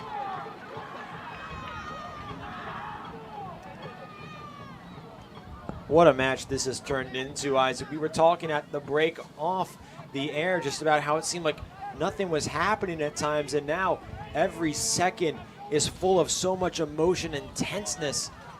Trying to catch Ruddy on the run was Potter.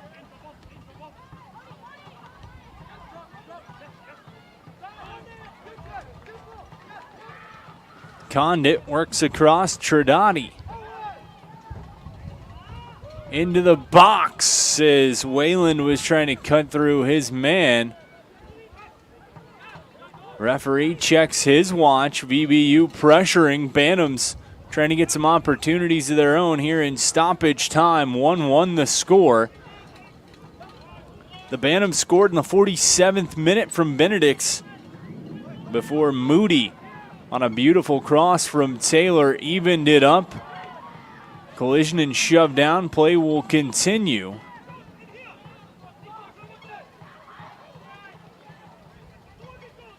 Pushed left side. Bantams. Ball goes out, throw into United. And that's going to do it for regulation. So, 90 minutes, it ain't good enough. We're going to go to overtime as VBU and SC United Bantams, they sit all knotted up at 1-1. And so, Nick, I'm going to cede the floor to you for the overtime rules. So the overtime rules, it is no golden goal, and I quote, should a playoff game be tied at the end of regulation, 1-1 satisfies that threshold, the game will proceed to extra time consisting of two 15-minute periods, separated by a 2-minute half. And if there is no clear winner after that, we go to penalty marks, which can only be taken by the 11 players that are on the field at the end of the second half of extra time. And the first member to kick, or the first team to kick, will be decided by a coin flip. But we will get there when we get there, Isaac. So far, extra time. And what a match we have to kick off Virginia Beach United's postseason career. First time in franchise history. We sat at 0-0 after the first half. In the second half, it was Benedicts and Moody scoring about 18 minutes apart to make this one a 1-1 match where we sit. We've seen some substitutions from both sides, some fresh legs. VBU in the latter stages of that half, some good opportunities. But as we think about the overtime period, what we've seen, what's Coach Mills telling this United squad in the huddle here? Keep doing what you're doing. They almost scored the game winner. A minute left in extra time of regulation. They've had the pressure moving. They've had some good looks. Just keep the high intensity, keep the high emotion. It's been working ever since that Moody goal.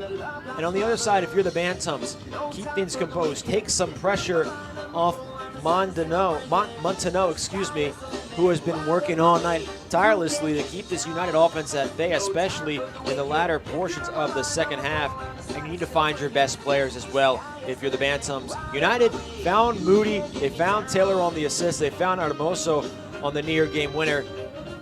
If you're the Bantams, you need to find your best goal scorers, and right now it's been Sando at top, it's been Thaberge, Benedicts who scored the first one.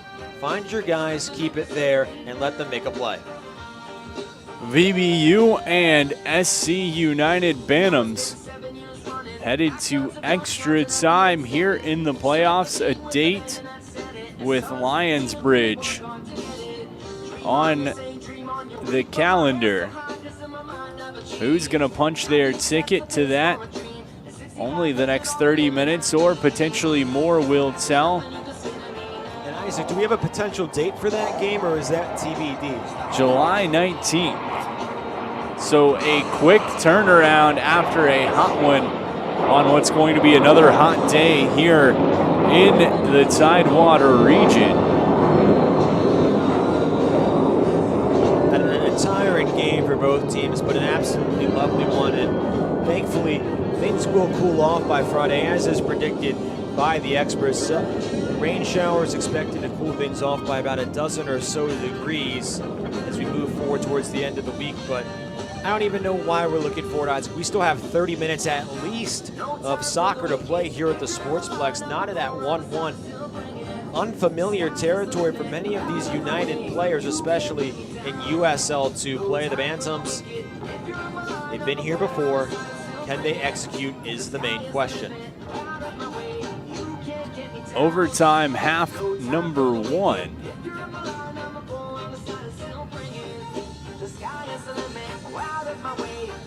We will go minutes 91 through 105 for half number 1.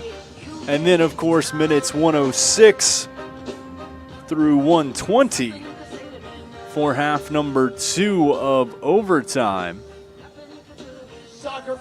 And just to reiterate, if we did not get it from Isaac, no golden goal. We will play 30 minutes regardless if one team scores 1 goal, 8 goals, or both teams score no goals. As the officials having a quick discussion with the captains. Opportunity to see who's going to kick off first to start this overtime period. Almost feels like a brand new game, Isaac. We started late because of the heat, and we're staying late tonight. 10 o'clock has ticked by. It's time for extra time. VBU will get possession to start.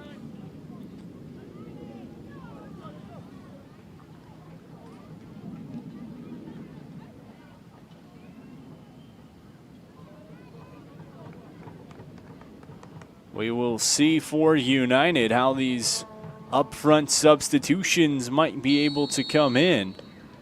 As we saw Cass make an impact, Otley make an impact. Wayland looking to make an impact as well as Ruddy.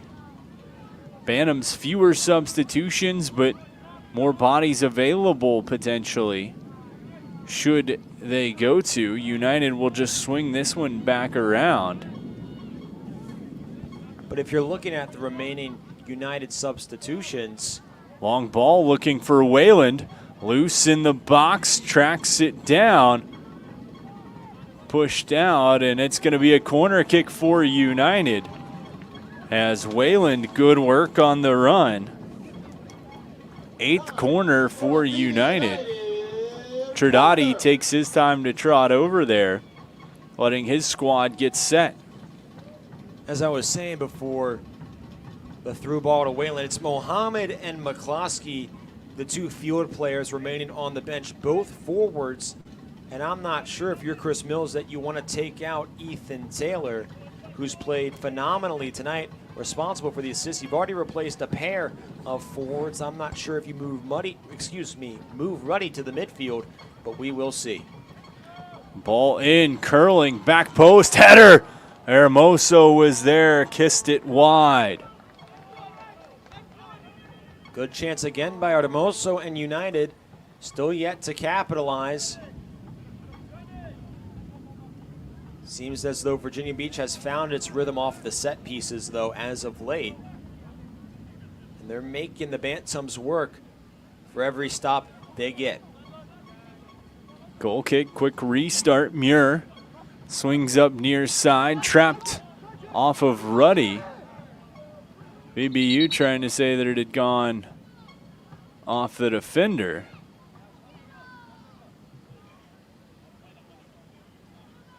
Meanwhile, quick wardrobe malfunction on Tridati's shin pads, shin guards, so he will replace that, and we will get back to play.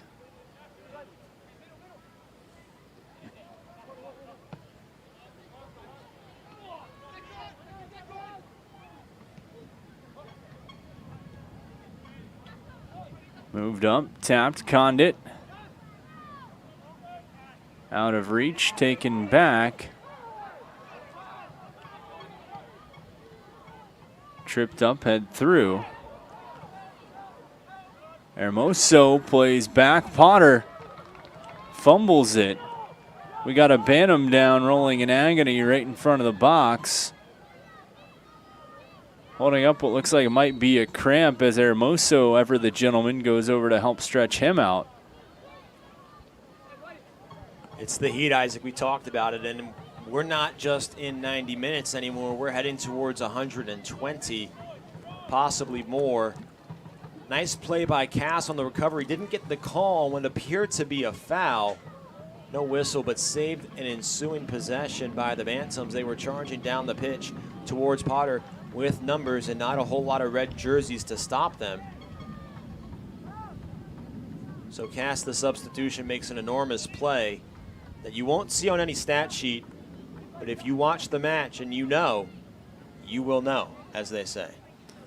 And this being one of those moments that always seems so cliche when you hear guys talk about it, but this is where all that summer off-season training, the extra runs come down to see who's going to have that little extra push as we sit in the 95th minute.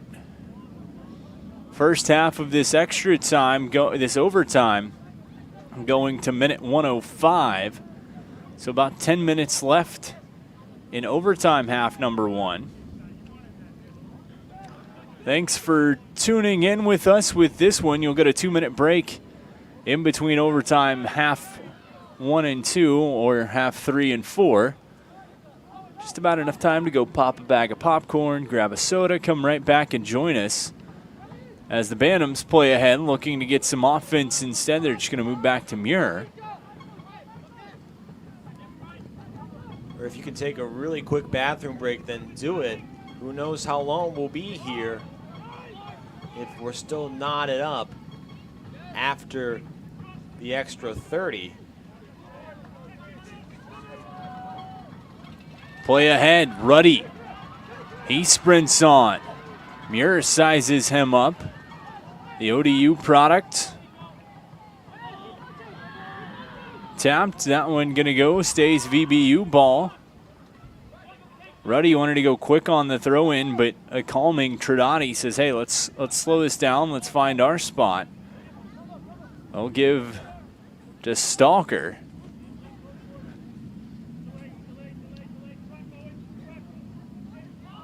They'll work back up top. Condit has pressure. Swings to the middle, out of Moody's reach. Ruddy is there, taken away though. Chance coughed up, United. Swings across. Makes a man jump into the box, header or face ball if you want to look at it that way, played out. Taken up. Bantams on the attack with numbers. Chance, left side, played across. Sandeau cuts back, ball flipped around. Benedict's the goal scorer in the 47th minute for the Bantams. To the inline, slide tackle off of Hermoso goes out. It'll be a corner kick for the Bantams. Benedict's and company pressuring again here in the 97th minute. Only the second corner kick for the Bantams tonight. Did not convert on the first. A nice play by Condit, but he's still down on the far side. The heat and the lack of hydration starting to catch up to these athletes. Taking a moment to pull him back up to his feet. He pops up, shakes out the legs with help. Moody and Taylor checking in with their teammate. United can't afford to lose any more players, especially on the back line. No more defensemen as substitutions for Virginia Beach. Left foot in, curling, header up in the box, off the volley, far post, and that one goes wide. Potter watches it roll. It's going to be out for a goal kick. Bantams applying some pressure here in the 98th minute, half number 3. AKA overtime half numero uno. A good look by South Carolina off the set piece. As I mentioned, they have not had a lot of them tonight, but a good look, keeping the defense pressured. Bend but not break has been Virginia Beach's motto all season. They seem to be bending ever so more as time wanes on. Have yet to snap. Long ball up midfield. Taylor wanted to connect with Stalker. He's going to get the ball, pushes to the sideline, but the Bantams are there. VBU gets help on the pressure from Otley. That one goes out, though. Throw in for SC United. 99th minute. 1-1 the score. Goals in half number 2 from Benedict's and Moody. Those of you just joining us, not golden goal. They will play all 15 minutes of this half of overtime and all 15 of the next half. And then if needed, we will dance our way into PKs as Whalen called on the whistle. He gives the official the quick finger, saying it's not a good call. But I digress. Bantams will move along.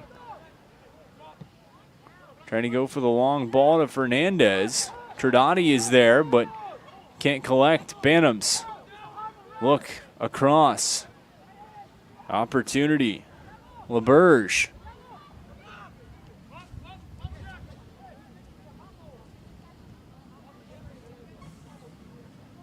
Lee plays through. Bantams trying to establish an offensive presence here in the 100th minute. Overtime stanza number 1 going to minute 105. Overtime stanza number 2 after a short break will go to minute 120. Ruddy. Pass across out of Stalker's reach. Taylor steps back, feeds across. Trudati calling for it near side. Will get it from Hermoso.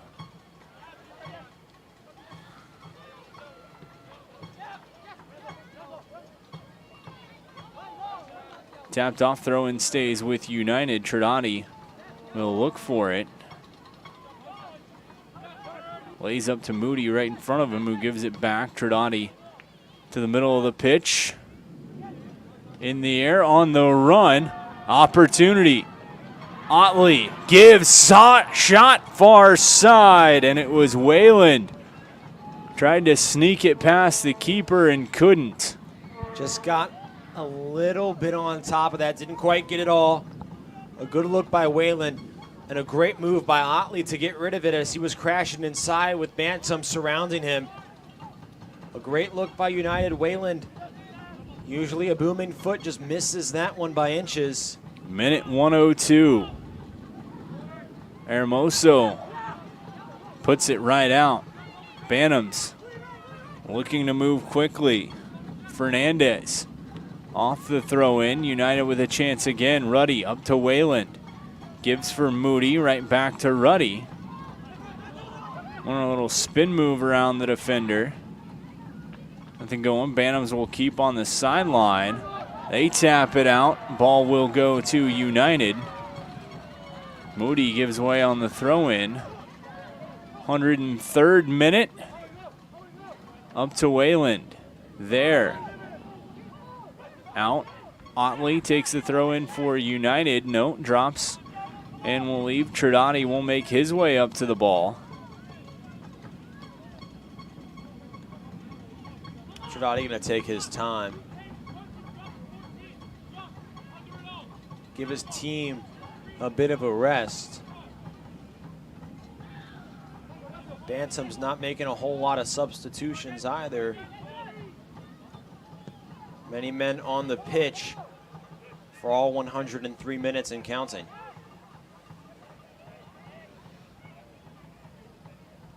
Trudati calling for it near side. United going to swing on the back half. Into the middle. Shoved down was Stalker. That's going to bring out a card, and that one, our 4th card of this one, second to either side, coming in the 104th.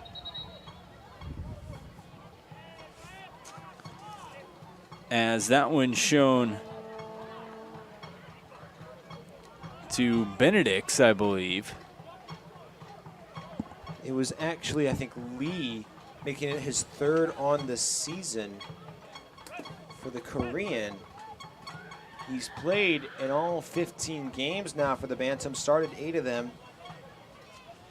Came in with 2 goals and 2 cards, now has 3 cards. Definitely hoping to even that out. 104th minute. Trinati loses the shoe far side. Hermoso was there. Correction, a shin guard again. But the keeper, Montaneu, collects it, and Bantams just going to swing it back near side. Approaching the end of overtime, half number 1. Muir plays through on the run, chance up. VBU wanted a handball, no call. Dangerous play here, shot, second opportunity. That one goes wide. A golden look by the Bantams. I'm not sure if United was calling for a handball or for an offsides flag. You can see how vocal Trinati is, usually extremely level-headed. And you can tell by the body language of both the official and several VBU players that they're both in each other's heads, certainly. And so with that in mind, VBU's got to be smart because it doesn't seem they're going to be getting many calls their way, including ones in dangerous areas like that, making tight play ever more important for the home side. Tied 1-1 as we enter stoppage time for overtime, half number 1. 0-0 the score, or excuse me, 1-1 the score. 0-0 here in the extra frame.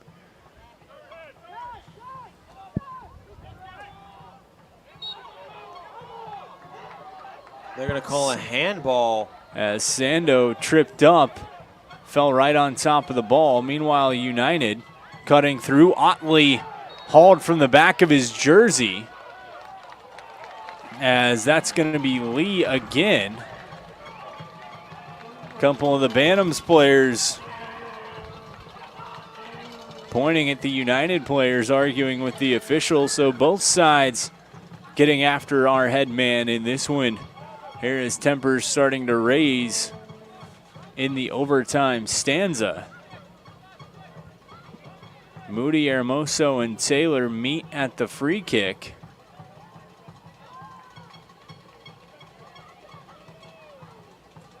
This will likely be the last play of the first half of overtime. Once it's corralled and cleared by the Bantams, you will likely get that 2-minute intermission. Moody into the box, and thought he had a man cutting to the back post, but that's going to go out. And just as you predicted, we're going to get our halftime for overtime. So we will take a quick pause ourselves, regain our voices, regain our thoughts. But VBU and SC United Bantams all nodded at 1 after the first overtime stanza. After more than 50 years of innovation, AstroTurf still leads the way. The inventor of artificial turf does it all, right here in the USA. We engineer, test, manufacture, and install the world's most innovative fibers and turf technologies, with over 30,000 tracks and fields worldwide. AstroTurf, powered by Sport Group. I grew up here. I know this town. I know the people here. More important, they know me. As a banker at Town Bank, we become part of the communities we serve. The people who bank with us, our members, know us. When you bank with Town Bank, you'll know your banker. You'll know you can reach us, and you'll know we're here for you.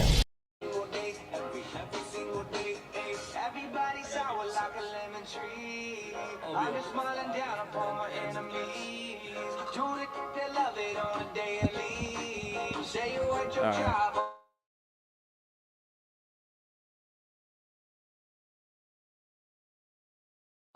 105 minutes, not enough. We still got 15 more before we get to the fun stuff. I'm Isaac Berkey, he's Nick King. Appreciate all of you joining in with us. Thanks to our great friends at Wawa for making this broadcast happen. Harold Heischover Field is the location. Some pretty darn good USL2 soccer going on right now. 1-1 the score after the first overtime half. Scoring in this one, it was 0-0 after half. Benedict's scored in the 47th minute for the SC United Bantams. Then it was Moody who evened things up for VB United. That's where we sit right now. We played through the first 15 minutes of overtime.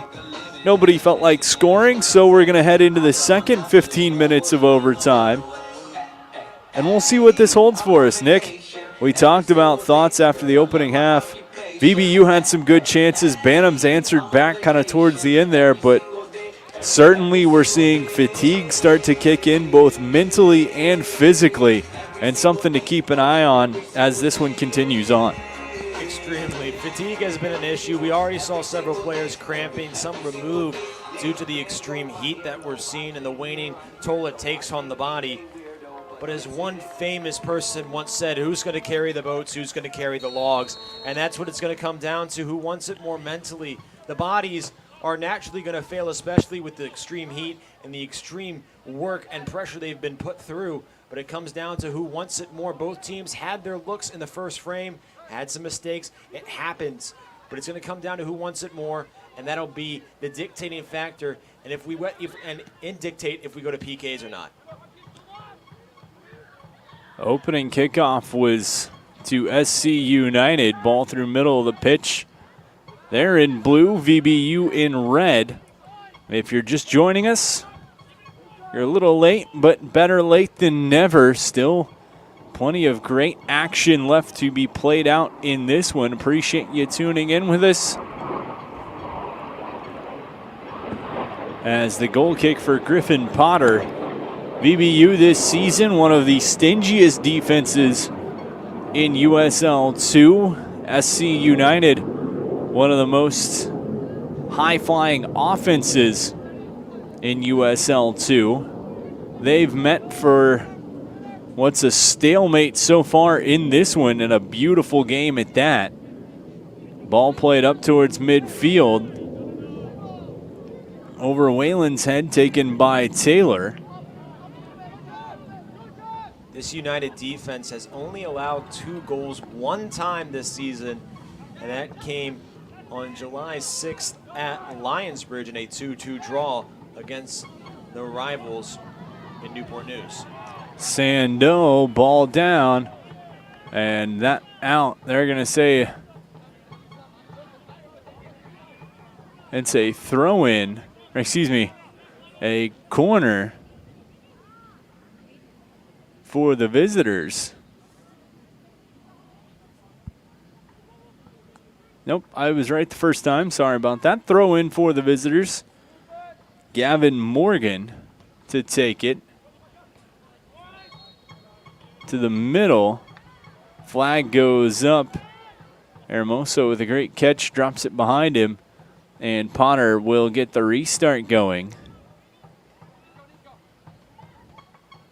As 107th minute, his second stanza going from 105 to 120.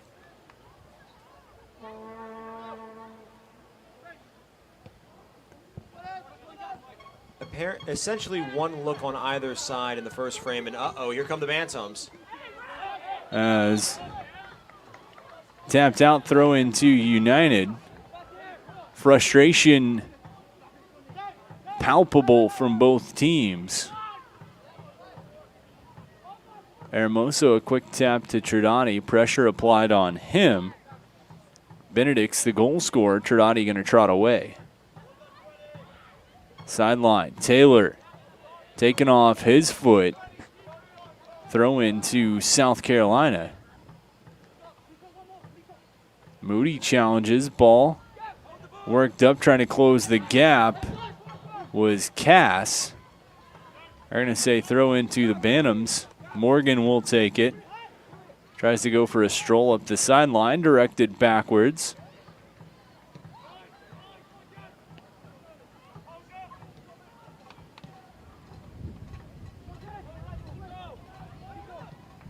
It's been all South Carolina so far in this second half of overtime. Similar to what we saw to begin the second half of regular time. History tends to repeat itself. Let's see if it does. 108th minute. Around the edge, pressure applied, good tackle. Ball loose, pulled out. Trying to move away is Trudati. Has a man chasing him. Long ball on the run, over the shoulder. Wayland was looking for it. Couldn't get it away from the keeper. Good look by Trudati. Wayland coming off the bench, still has some spark left in his plug. Just was sailing over his head, and Montano was able to beat him to it. Good look by United, but a quick possession, and the Bantams attacking once more. Trying to play through Cass, that was Morgan. Coughed it up, Taylor. He's going to come back. Morgan trying to track him down, ball played far side. Ruddy off the shot, he's going to score!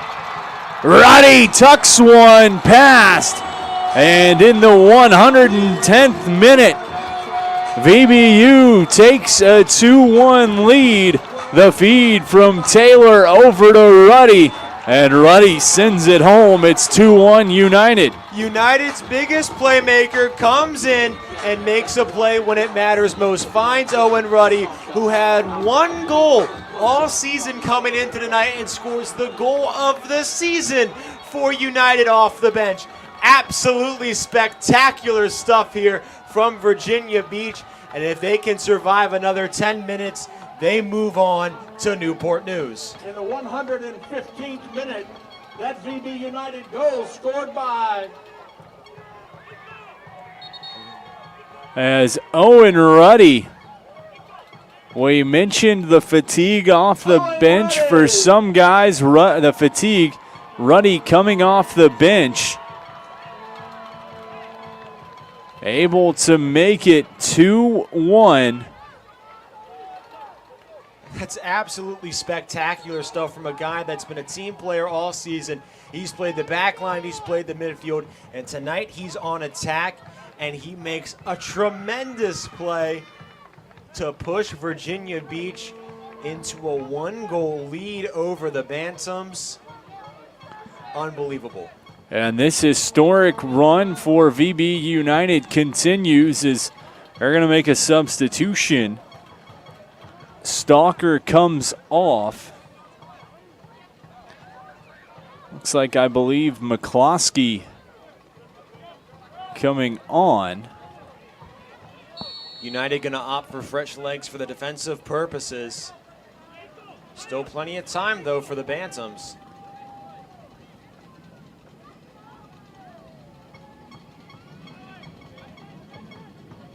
Look at Ruddy. Ruddy with fresh life after that finish. The Monarch hoping United can reign supreme here in Virginia Beach tonight. Taylor, he's got a little extra spark too, trying to send across. Looked like Wayland was getting his armpit pinched a little bit from that awkward grab from from Marquez Muir. Muir has been all over Wayland and the strikers for United. He's been causing them trouble. Physical player. Hasn't been given a talking to quite yet, especially in extra time. 2-1 United leading here in overtime. Stepping around, one man long shot, diving save made by Potter. What a play by Potter. He's done this a few times tonight, that one being the biggest, using every inch of his 6'3" frame to stop that one and tip it out of bounds. Huge play by Potter. United under pressure, has not broken yet. They're still bending. Corner kick for the visitors. Perez set to take it. Up top, trying to intercept that Ruddy. He's going to boot one back towards midfield and then just trot as it rolls out.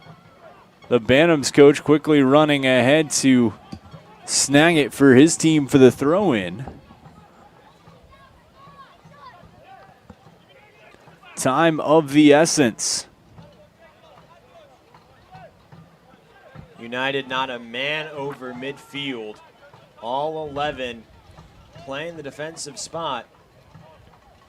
Back outside the box, there is Tridati. He's going to catch it off the volley towards midfield. Sends back. Bantams. Muir tries to move through. Whistle going to go back against Whalen. Muir will reset. Taps out. It'll be a throw-in for United. Soccer fans, how you feeling out there? Trying to tap around Ruddy, just stepped out. From the Lucky Oyster Party that we are loving the action and we are so happy you're here. It is added overtime. Let's go! Overtime, half number 2.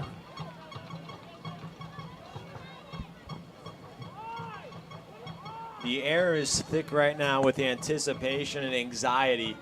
You can feel it. You need, if you're a Virginia Beach United fan, this team to hold on for a mere 5 more minutes. The Bantams, 5 minutes to save its season. 115th minute. VB United trying to punch their ticket to a third date with Lionsbridge.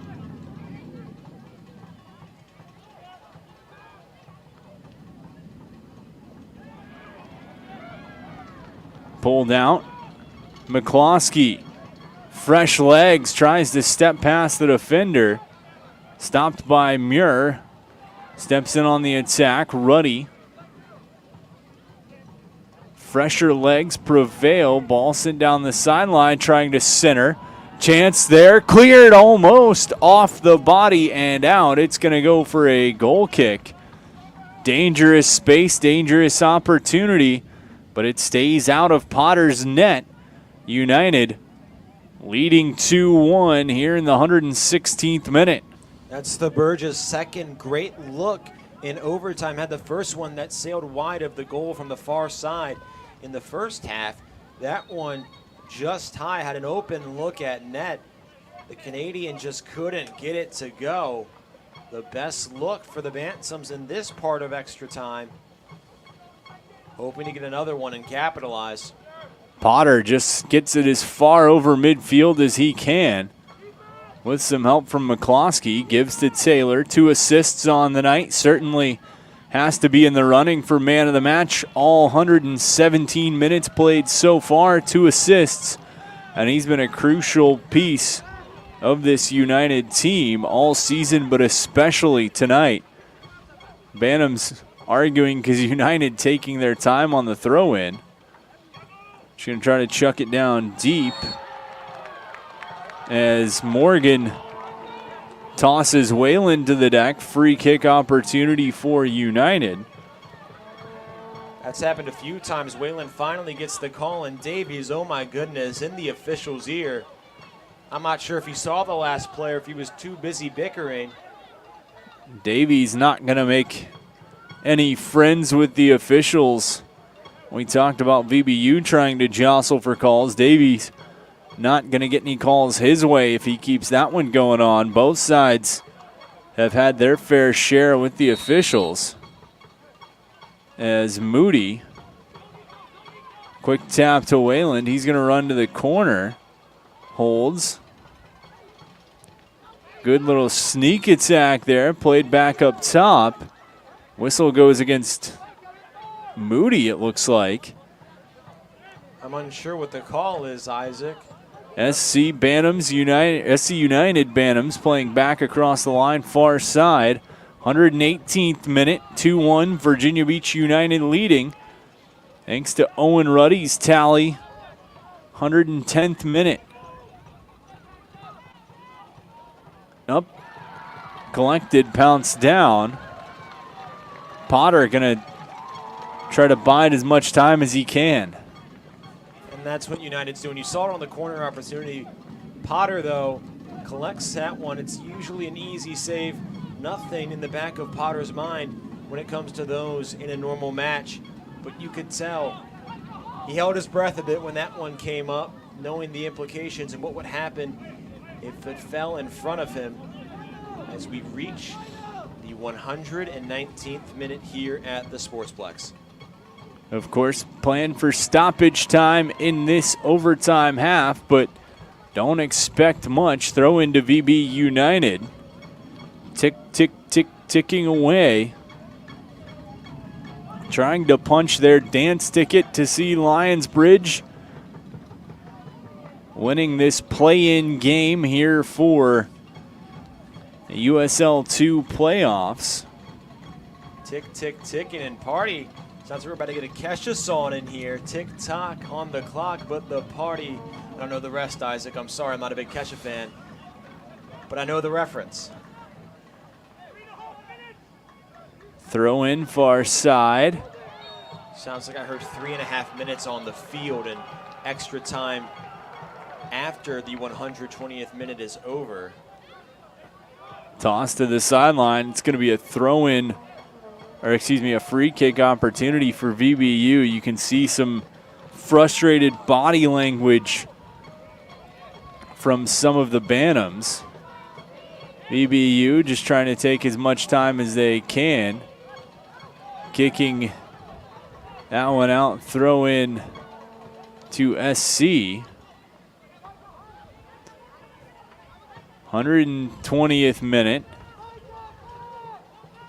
Extra ball was on the field. They finally get it off. SC moves ahead, down by 1. VBU leading 2-1.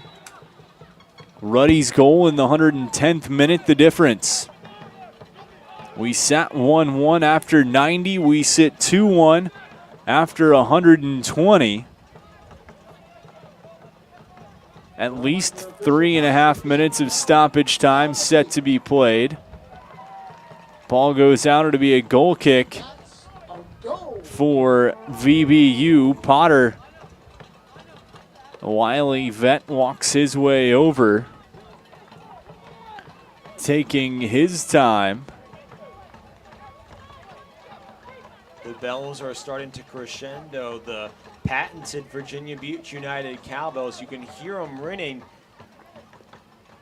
They can taste victory. Thanks to all of you for tuning in with us on this one. Thanks to all the great fans who've come out to the Sportsplex all season long. As a loose ball comes out, Potter just going to try to get it back towards midfield.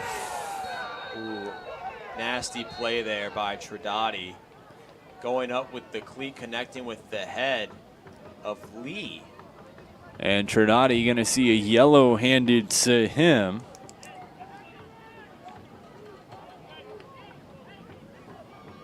Empty net now for the Bantams. As they bring everyone up.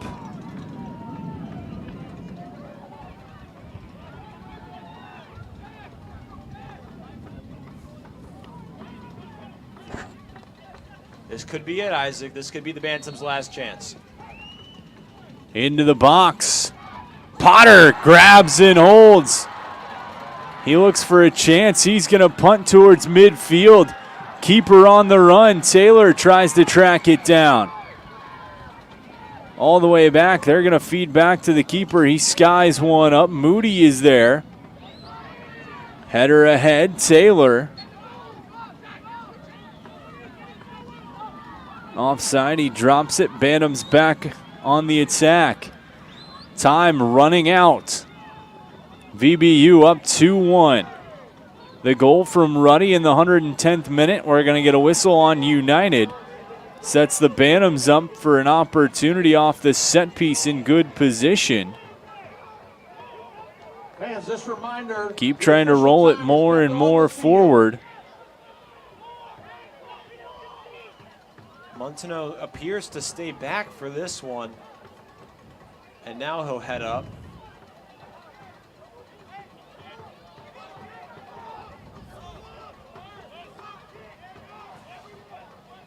It looked like Jed Smith and Montano having a disagreement.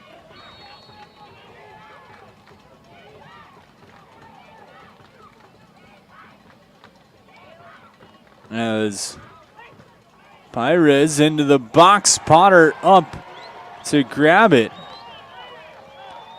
Some shenanigans in the box, it looks like, as the whistle goes, and that's going to do it. Virginia Beach United scores back-to-back unanswered goals, and in overtime, their first playoff appearance in club history, the first playoff win in club history, VBU topping SC United 2-1 in extra time. What a match, Isaac. What a match. First postseason game couldn't be more dramatic for Virginia Beach. And you have heroes around the board. Your best player, Ethan Taylor, showed out today with 2 assists. And Owen Ruddy, the surprise hero of the match, coming off the medal and lacing one in the 110th minute to break the stalemate. Wow, wow, wow. United's magical run continues on Friday. Scoring in this one, it was Benedict who got things started as SC United Bantams took a 1-0 lead in the 65th minute. It was Moody taking a pass from Taylor to knot it up at 1. That was where we would sit until the second half of overtime. Owen Ruddy taking a pass from Ethan Taylor to make it 2-1. And Virginia Beach United caps off a historical season at home, getting a huge win and setting themselves up for a nice date with Lionsbridge on Friday night. Nick, final thoughts as we close the book on USL2 soccer from the Sportsplex, as that one going to be headed across the bridge to Newport News for VBU. First off, what a win by this United team. I can't stress it enough how magical it's been to cover this team in such a historic season. Number 2, don't party too hard. You got the win. You played 120 minutes in sweltering heat. You play in 3 days. Go home, sleep, get ready for a light training tomorrow, because you know it's coming and you know what you face. You have to play on the road from now on. It's going to be an uphill battle to the top if you're United. But they played well at Lionsbridge last time. 2 shots, both were goals. The offensive volume needs to rise. The offensive efficiency needs to rise. Defense, if they can play safer and play more disciplined, they are going to be a hard out. Work on those things.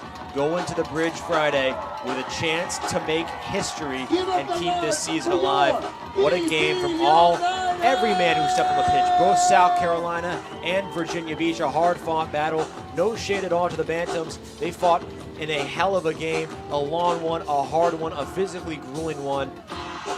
But man, oh man, the season continues for Virginia Beach. VBU takes it 2-1 in the USL2 playoffs play-in game. VBU heads to Lionsbridge on Friday. I'm Isaac Berkey. He's Nick King. Thanks for joining us all season long from the Virginia Beach Sportsplex. Have a great night and be safe, everybody.